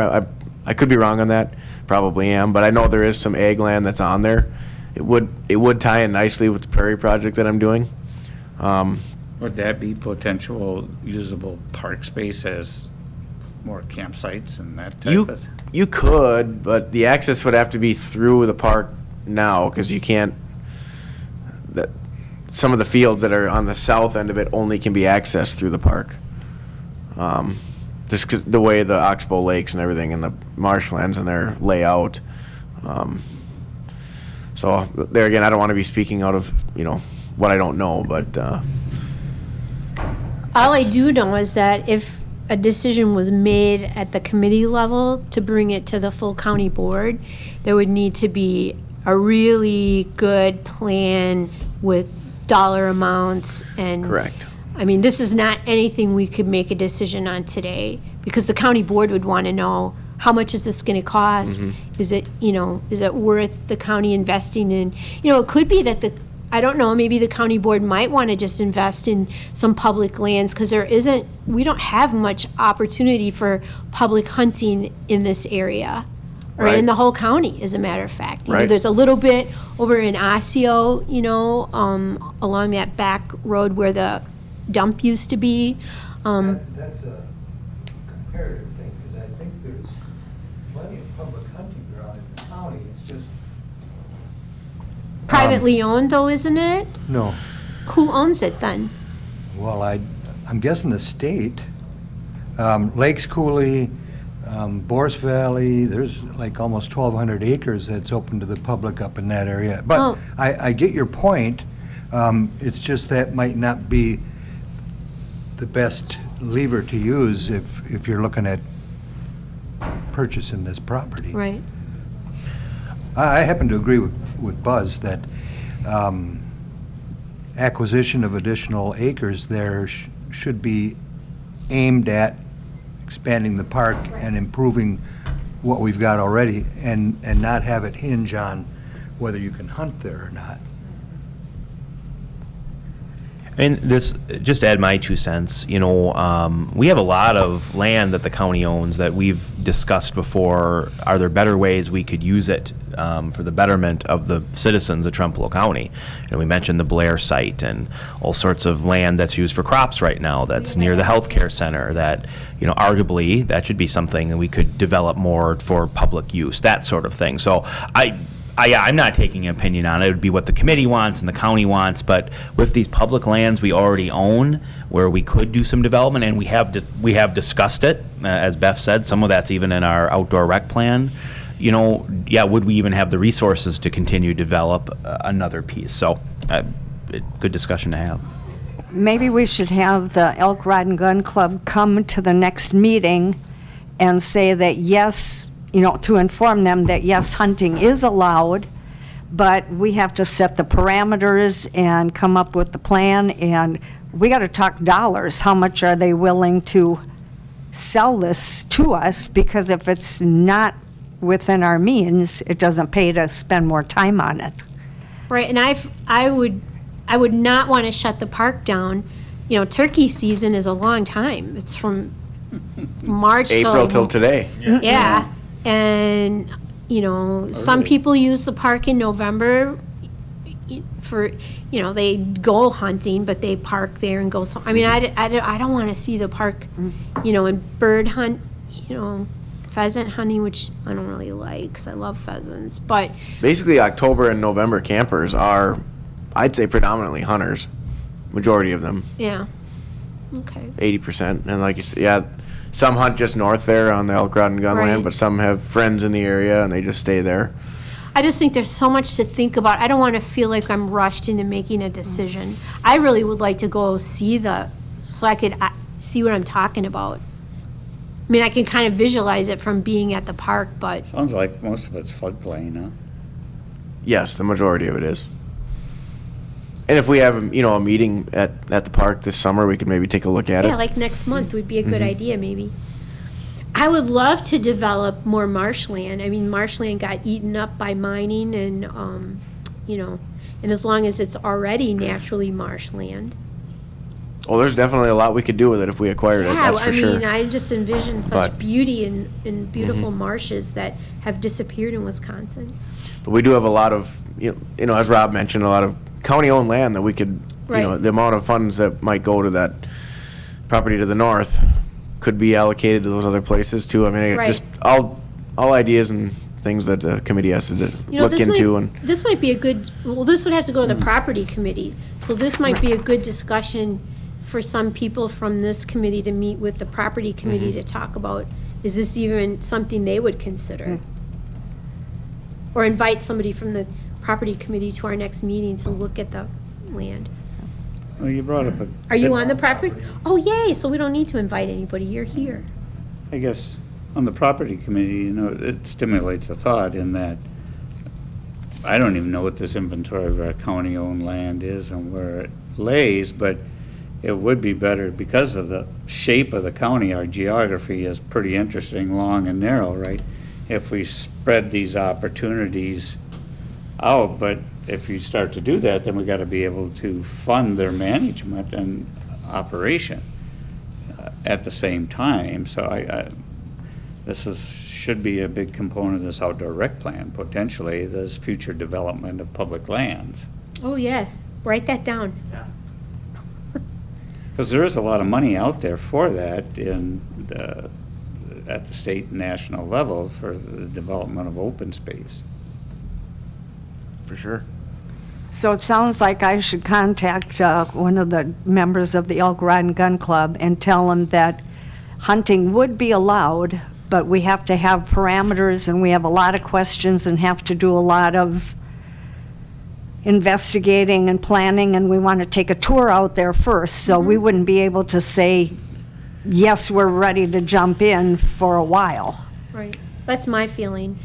Okay. And there may or may not be a timeline on it. I don't know. Yeah. I don't know the situation of the land to the north of the Elk Rod and Gun, if that's just, if there's a kind of an agreement to wait and see how this plays out, or if some other person might just come in and buy it, and then the whole thing would Well, be shut down anyway, It so. doesn't Ed Malich, Yeah, Malashevsky. Malashevsky's own it, and it sounded like he wasn't like it on fire to sell it right Okay. away. Well, they're not going away with the investment they've made there, so. Yeah, and the dairy farm, the Right. dairy, Dairy the dairy breakfast there. breakfast, which is this month, is at their farm, so. Yes. Okay, so I will follow up with them, and we'll bring it back next month and do some more discussion, discussing. Then Reed's gonna tell us he's got some projects for ARPA money for the park. Correct. Kind of like, you know, Rob and I have been having some discussions. Just a second, Rick, Reed. Oh. Rick, if you want to leave, we appreciate you coming in. Hey, not a problem. You don't need me for anything else? No, not that Thanks, I know Rick. of, thanks. Thank you, Rick. All right, have a good day, everybody. Thanks, Rick. So yeah, just to kind of build off of some of the topics that Rob had brought up, obviously a canoe landing at the park, that would be, you know, just an idea of what we could use some of this money for. Maybe some rustic camping over at that Blair property. You know, I know there was a road put in there, but maybe some sort of setup there that's going to attract more people there, maybe even generate a few dollars in revenue. Just, you know, we charge $15 a night at Petrick Park just to tent camp. Maybe we could do something like that over there, set up some sort of a payment plan of some kind. We do have the new website that's Becky and I have been working on with, is it Ameristep? Is that the name of the company? It's Civic Rental is what is the name of the website, but that's not the actual company. But they're working on some glitches on their end, but it'd be very easy to tie in another camping location in the county into that website. That's a thought there that we could potentially use some of that money for. As far as the park itself, I don't know if you remember, but in 2019, we had a hot water heater issue there, and the company that fixed it just happened. They don't make parts for it anymore. They just happened to find one in the back of their shelf, and I was scared to death that it wouldn't make it through Ashley for the arts, and it did, and it made it all through last year. So we're just kind of sitting on a ticking time bomb here. And I just hope it doesn't go down before like a weekend we just had, or 4th of July or Labor Day or Ashley for the arts. So that, I mean, that'd be, in my opinion, a good infrastructure thing if that qualifies within the parameters of what it needs to be. Obviously, the septic system, it's getting old. We're having more and more issues with it, and especially with like the dump station. I guess that's another one I have on my list here too.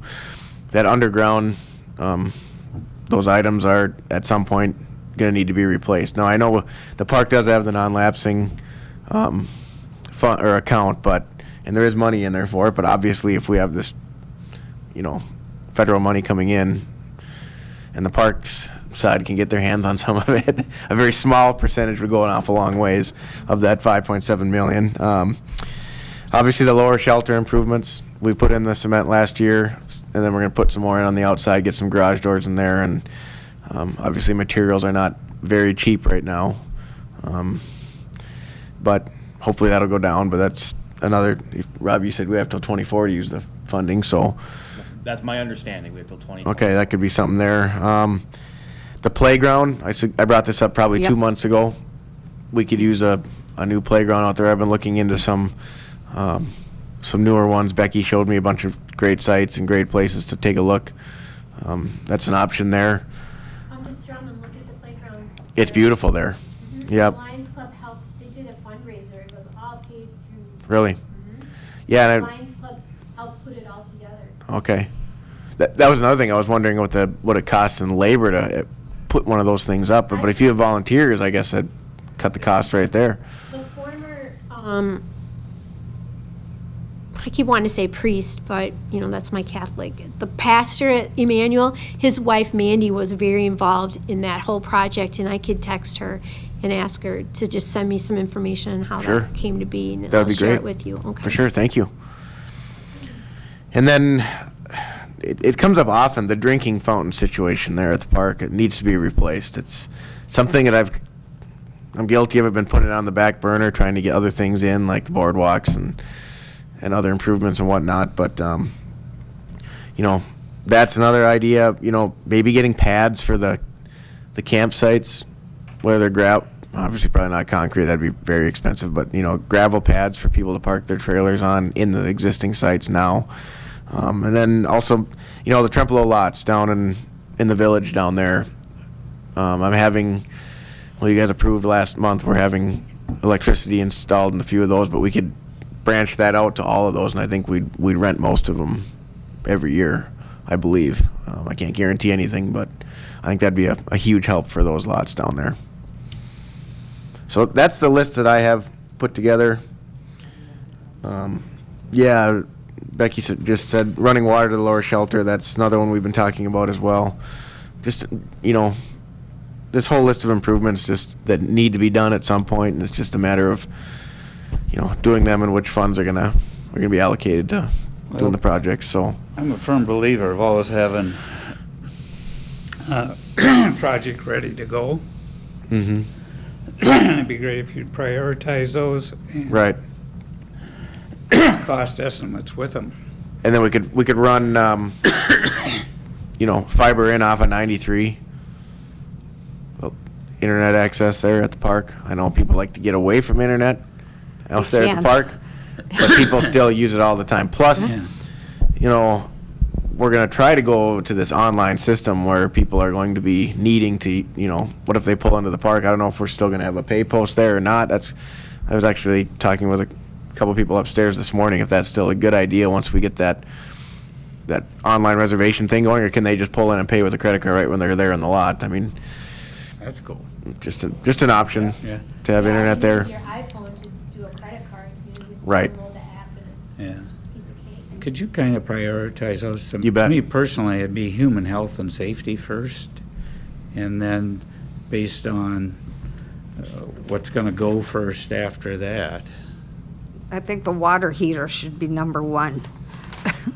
Yeah, I'm a little Because we concerned talked about to- the drinking water, to be Yeah. honest with you. We got safe drinking water. We have a lot of problems with the dump station right now, a lot. What? A lot of problems with the dump station right now.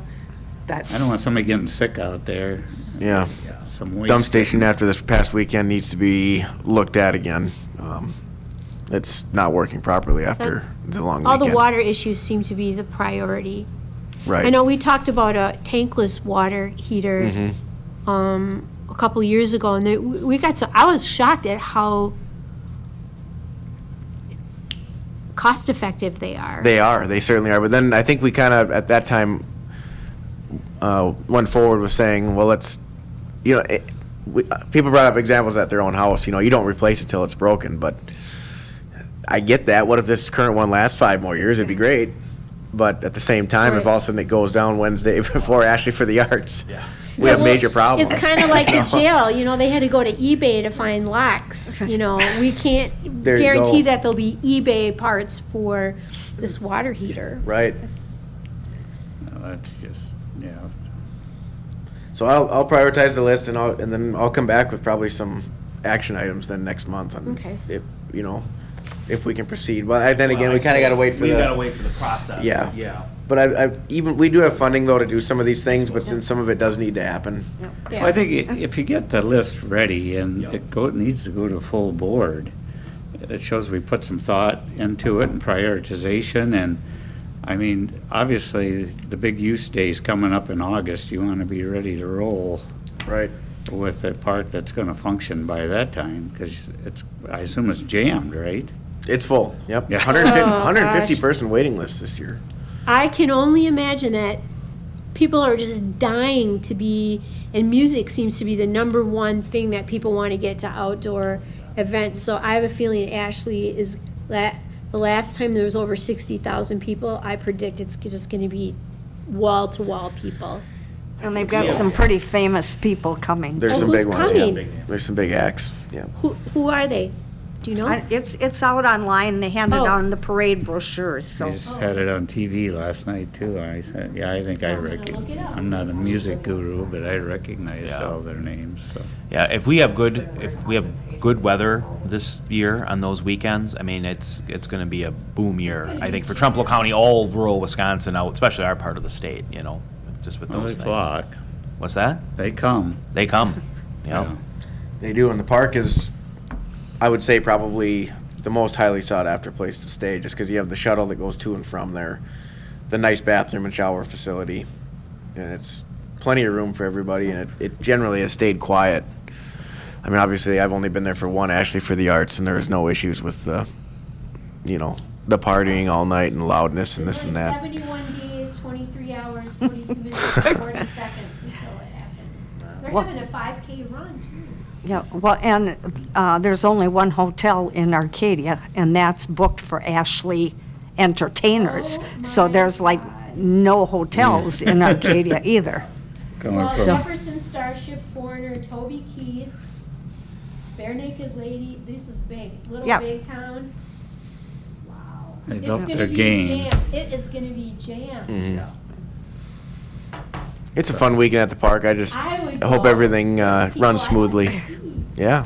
and if people are smart, even if they can't get to stay in this area, if they would just park at the park and ride the shuttle, they're going to have a lot easier time getting in and out of that, as opposed to trying to drive. Because Yes. trying to drive through that is going to be a nightmare. I mean, the biggest thing, if they could just park at these outlots as opposed to Right. coming into town, it would be saving so much. yeah, are there other shuttle locations besides the Yeah. park? Yes. They There have are. several on each end of town and whatever. Because I've heard that one year there was literally bumper to bumper from Arcadia to Centerville. Yes. What is that length? Like 14 miles? Yeah. One of the earlier years. Yep. Jeez. 4-hour wait to even try to get Yeah. And you couldn't get the ambulance through, They got it yeah, figured it out was, pretty yeah. well now. Things are, yeah. After that awful year where they didn't expect that many people, they did a lot of revamping and things flow much smoother now. Right. Plus the bathroom facility there has a lot more than just because of the parking lot area there. A lot more people use that than just the people camping at the park. Wow. I hate to think what it's gonna be like. It'll be fun. Good for the local economy in Yeah. that sense. mean, a lot of people fall in love with the county when they come to something like that, you know, they think. It's a beautiful setting. Let's just pray that it's a gorgeous, gorgeous day. Yeah. Right. We go on the rain anyway, Jeannie. So. Number 16, update on the park projects. Okay, well, after the last meeting, the couple of agenda items that the committee approved, I went ahead and got them going. However, we're waiting on parts. So that kind of seems to be the common thing. The electric company's all ready to put in the electrical down in, or the pedestals down in the village of Trempealeau, and then once those are in, then the village can connect the electricity to it.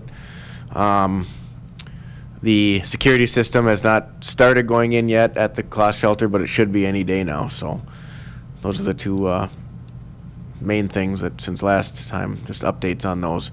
Hopefully by the next meeting, the security is in. Boy, I hope by the August meeting, the electrical's in down there. I'm wondering a little bit about what's going on down there with the people that did pay the money, and then they're waiting for the electricity to go in, so hopefully they can get in sooner than later. But that's the update on those two items. Who's doing the work on installing the electricity down Trempealeau? That would be, I can't think of it off the top of my head. I got the receipts and everything for it. Security access is doing the class shelter at the park. I need to think. I got 3 quotes for it, and one came in considerably lower. So there we go. Item 17, the future of the Parks Tourism Economic Development Division with DLM discussion, within DLM discussion. Are you presenting this tomorrow also? No, we put it on there because we want to start a conversation about, I mean, I don't know who's all aware, but, you know, our former director, Kevin Lean, is no longer director. I don't know if the committee was informed of that, but so, and there's a lot of transition going on in the Department of Land Management. It sounds like Land Records is going to be probably most likely breaking off and being a separate department. And I think, you know, as we look to the future, I think it's wise to have a discussion on, you know, where should your economic development, you know, Parks, Tourism, Economic Development Division sit in the future. I think it's a valid discussion to have. Should we long-term remain within the Department of Land Management? Could we be a standalone department, you know, a Parks, Tourism, Economic Development department that, you know, focuses on the priorities that you put forth as a committee, you know, working off both our strategic or our comprehensive plan as a county and, you know, our outdoor rec plan. We're having a lot of discussions, you know, about expanding work at different county lands, which will, at the end of the day, fall to the person, the parks director, you know, that sort of thing.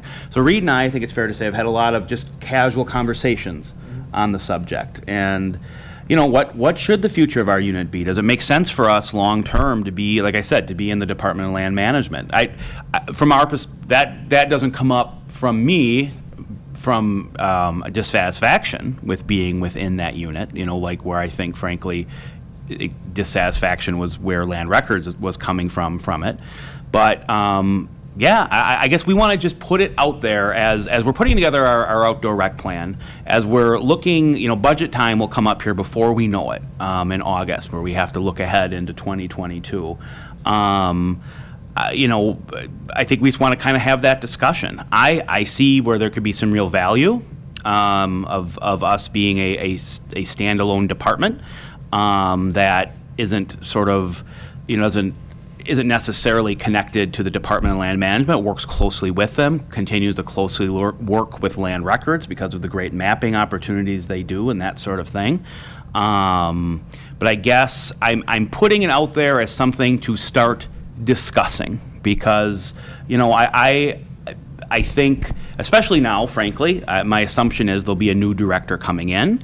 And I think some of these discussions are good to have, you know, as we go forward with that, especially again, you know, one discussion that we had as a large group, the whole Department of Land Management sat down with both Rick and Krista, and I'm not sure if you guys are, Krista being the new head of our HR, Amy left Buzz. I don't know if you knew that, but we have a new head of HR here for the county.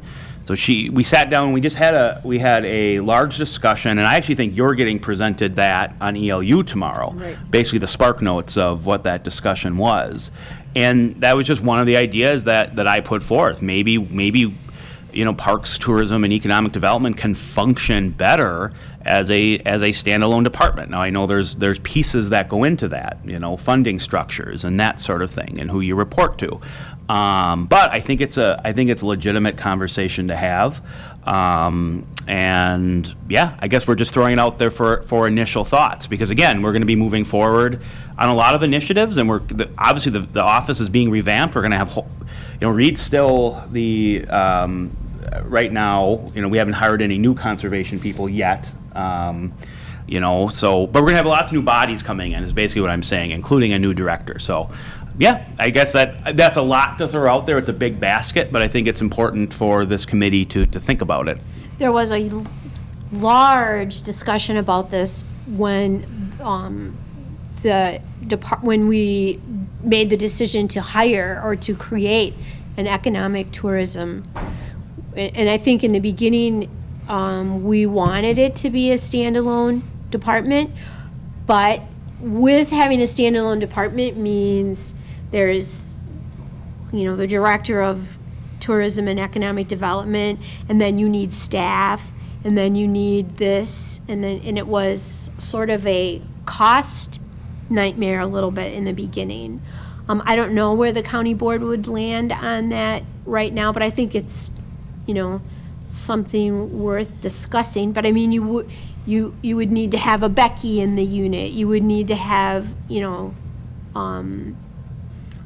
Verge in the unit. a Verge in the, I mean, there would need, and that was just not feasible at the time. Well, let me throw this out there. And so, yes, and I always say it, without Becky and Verge, I mean, they help us so much. You're going to have land records here probably in the next 2 months, and they're not going to formally have, from what I understand. Becky, correct me if I'm wrong, but you don't really do their books. And I would say Verge probably, I don't want to speak for her, but she probably has, other than directing a call over, works with them minimally. I'm just saying, I think it just depends on the department. I think if you look at a department that is very much grant-based, let's say. I mean, and Becky, I don't want to talk outside of my knowledge, but so just interrupt me if I say something you disagree with. But look at departments that, all the grant stuff the Department of Land Management does. You really do need a dedicated person to be helping process all that and make sure that things are being reported to the state and all the regulations and that sort of thing. I guess I think the administrative side of it depends on the unit. I mean, Well, yeah. you also have to think about what you guys do. Snowmobiling would be part of your unit. Yeah. All the park stuff would be part of that unit. You would have to be responsible for hiring the LTEs that come. I mean, it's more than just, I'm just going to separate from DLM and be my own little unit. There's a lot of ancillary things that go along with being your own department. And land records I think it's easy to separate that from DLM, but The difference with land records and DLM is land records is always a department Right. by itself. So Right. even though they joined with DLM, they still were always a standalone department. So they had the budget set up for it. So in Rob's case, we'd have to create some sort of budget to support him being a department. Land records, a lot of their money is grants. So they do a lot of grant work Right. in order to fund everything for the county, and they do a lot of work with other departments to pay for the computer stuff, the programs. I'm not really sure what they're called or anything like that, but I don't think that it's not feasible to have a separate PTED department. I mean, there is a lot of work to go into it. Right. Biggest thing would be to make sure that it's got a supporting budget. Right. But, I mean, there's no reason to not have the discussion to see where Oh, you yeah. can take it, yeah. Yeah, I think it's a great discussion, and we had this discussion, believe me, before this unit was before we even hired. Who was the first person that we had? Oh, he only lasted a couple weeks. And then there was Derek. Derek. Yep. So, yeah, a lot of thought went into what it would look like. And it was only supposed to be temporary to have economic development and tourism part of DLM, and then it turned into long-term. Yeah, I mean, maybe if the committee wants me to, you know, It would have to go to exec finance. oh, sure, and like you said, a lot of process Yeah. before that on what it might look like. But maybe I could put together a little, I guess, look at those questions that you pose. You know, what administrative staff would you need, if any? You know, what other things would go in to it, and then maybe bring it to the committee. And it doesn't even have to be an action item for next month, but maybe more discussion on it. Because that would be a big decision, and it's not something we should do quick without some good thought. But Oh, yeah. maybe I put some more thought into it and bring it back to the committee to look at some more, and within the month you can chew on it some too. As this is more to Beth, our county board member said, because of the issues that have happened in DLM, let's face it, there was some pretty serious stuff that's gone on. Has the county thought about reorganizing to a county administrator to kind of provide more direct oversight? I assume that's... In my 5 years, we've just had that big discussion twice. But then everything goes on the county administrator instead of the committee. Well, the counties have all went that way around us, pretty much. I mean, I don't know. I mean, obviously, something fell through the cracks here that allowed this to happen, what happened, and we lost some really good people because of it. And I just don't want to see that happen again in our county. I think there's been some remorse for making a decision to say no to a county administrator. So I think it's something that could probably come back, but, And I've worked with people in the county who love their county administrator and who have hated him. But they had a direct report there, and there was direct daily oversight at the department head level versus the people who aren't professional administrators trying to administer large budgets and large staff. I think you can see some of the shortcomings of government by committee by looking at this topic and the fact that those responsible for dealing with it met once a month.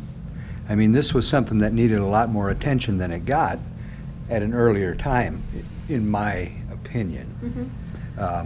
But I have been an advocate for a county administrator for decades, and I think that's the best buck for the taxpayer and their investment on what they expect to get in return for their hard-earned tax money.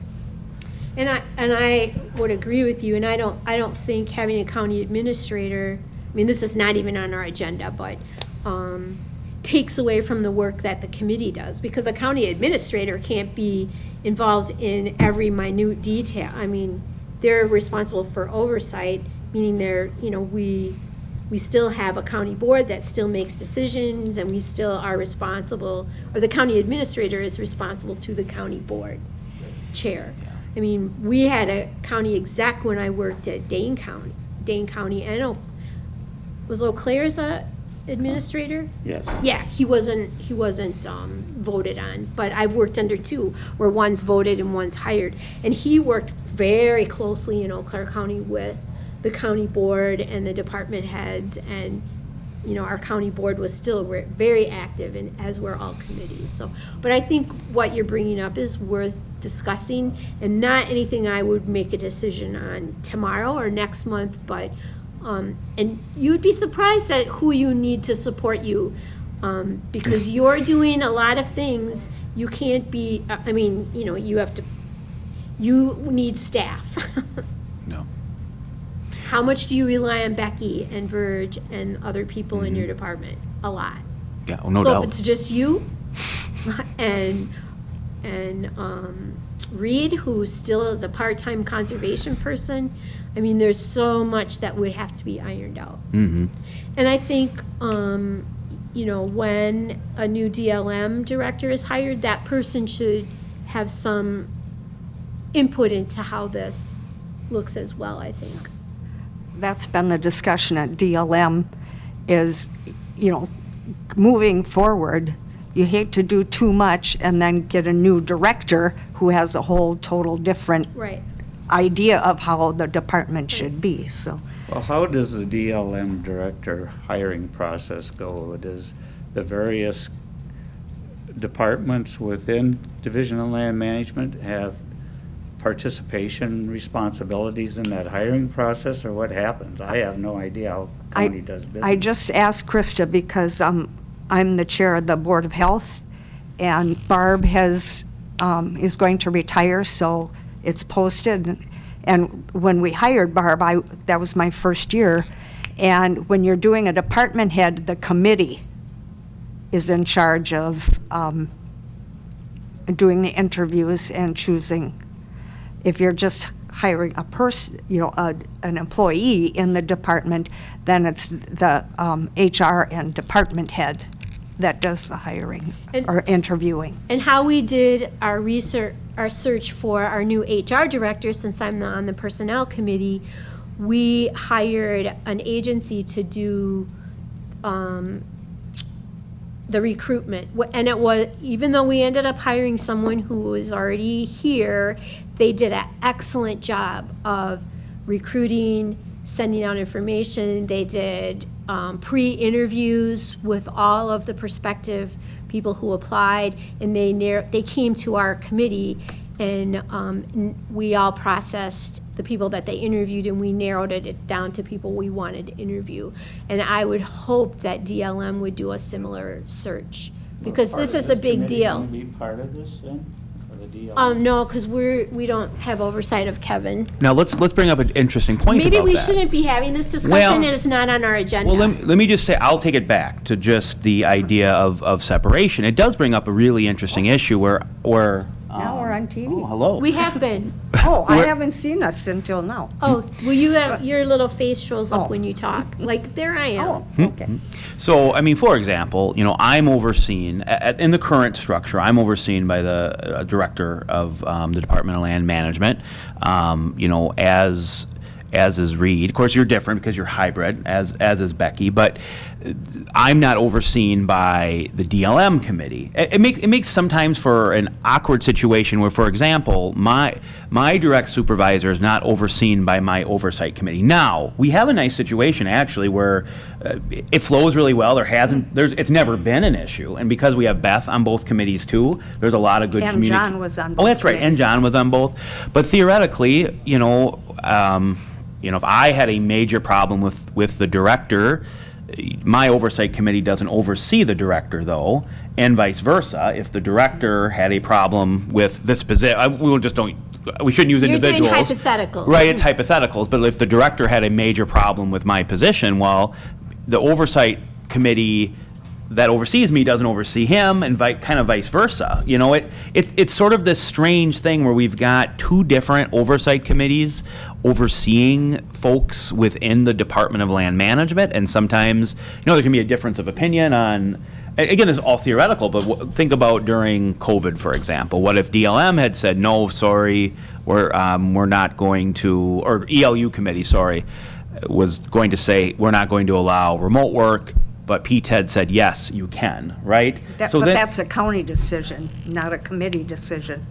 That was a county decision. That's true, but Kevin That was brought a it to county you. decision. Yeah, but I'm just saying I theoretically. think we're getting way off Yeah. on an area that's not on the agenda, so we Well, should, I understand what you're saying. Well, it is but part of what's in yeah, the But the we're line item. now talking about specific people and situations, and Yeah.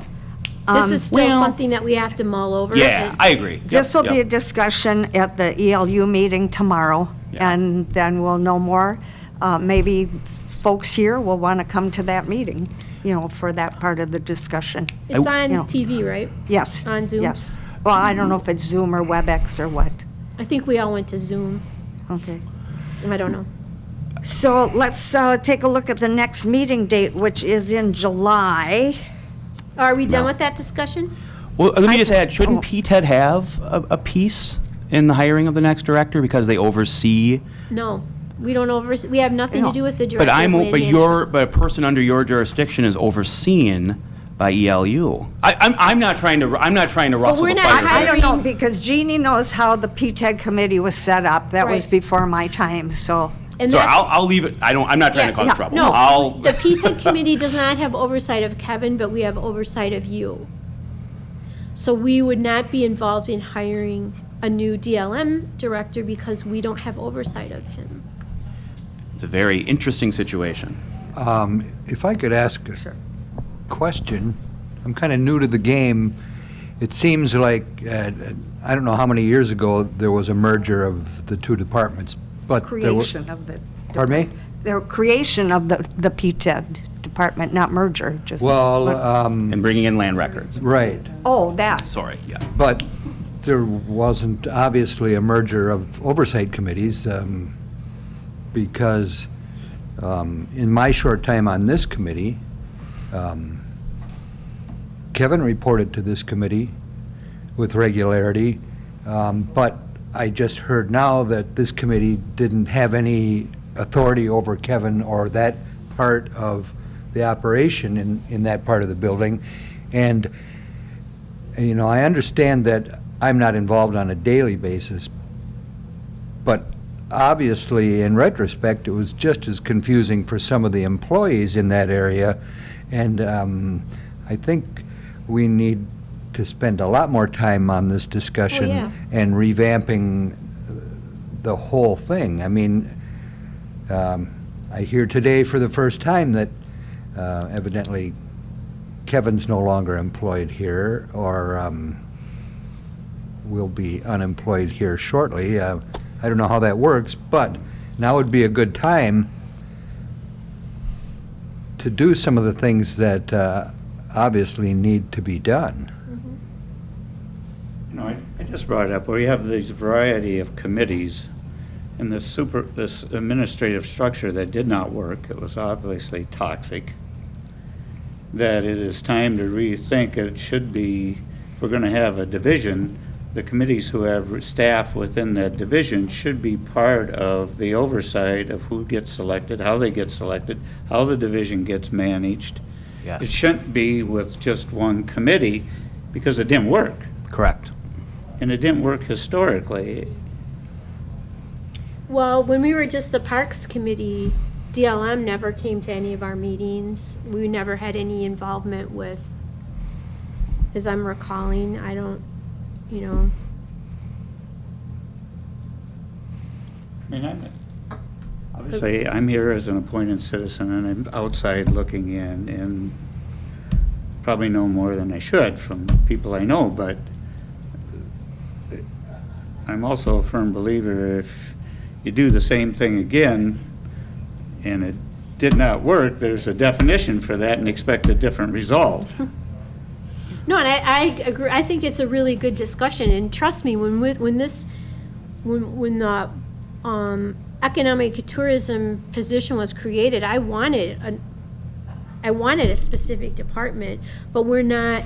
What I was told then was we weren't big enough, you know. And I would refer to Jackson County and other counties, you know. And Jackson County has they have 1 million parks.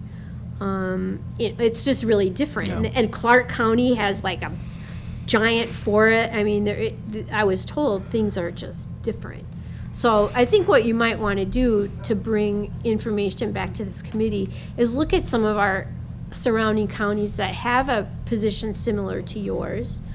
When we were hiring the first person, we had a guy come from, do you remember what county he came in? He spoke at the Parks meeting. Monroe County? Yeah, Steve Monroe. Peterson? Yeah. Yep. And he was very interested. I mean, you used to come to our Parks meeting because snowmobiling and stuff was still part of that committee. But it is confusing and it is complex. And this was the best that we could do at that time. There wasn't like 100% majority of the board wanting to create a economic development position. We got a lot of feedback that we don't need that, it's not important. But I think people have certainly changed their minds, seeing how engaged you have become and how engaged we have become with the community and businesses and seeing that public-private partnership really develop in the county. In my brain, we're still in the infancy stages of this whole new unit because we are growing all the time. And I think this is a really good discussion. I think it needs to be, maybe somebody from ELU might want to come. I don't know, or from exec finance. Are you on exec finance too? So you could really wear several hats. But we did get pushback, the Parks Committee, because we really moved forward with wanting to have an economic development person. And we fought and we got it, but we had to make some concessions, Well, at tomorrow's ELU meeting, Krista and Rick will come with their list of things that the staff had discussed. And so the conversation will be beginning. But, I encourage everyone to, Zoom in or come to the meeting tomorrow. It's not a closed session, is it? No, it's an open session. Okay, good. Because a lot of, Toward the end of the meeting, so, Okay. Okay. it won't be right at 9 o'clock. In this room at 9? In this room at 9, but I know we have 3 public hearings first and I don't remember the agenda right offhand, but it won't be too early, I don't think. So definitely, this is a future item to be discussed.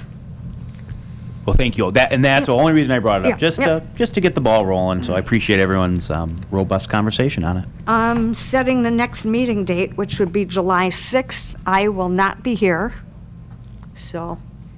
Beth, we talked about doing a park meeting. Right. But then because you weren't going to be here, that would be Right. kind of tough. So maybe we pick a do that in different date? August, maybe?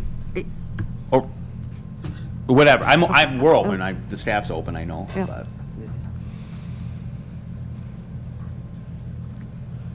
You can still have it at the park, and Jeannie can take over. Well, and I suppose it's tough because Gene Galzinski still reports in. Oh, that's the problem. Yeah. Is being able to do, It Maybe won't sti- be ma- remote at the park. No, Right. maybe 'Cause- still do the July here and consider the August for the park meeting? okay. Or sorry, did I say that wrong? No. So July 6th, Here. here, 8:30? Then we've hit the end of the agenda. It's 10:46. I'll adjourn the meeting. Thank you. Thank you all.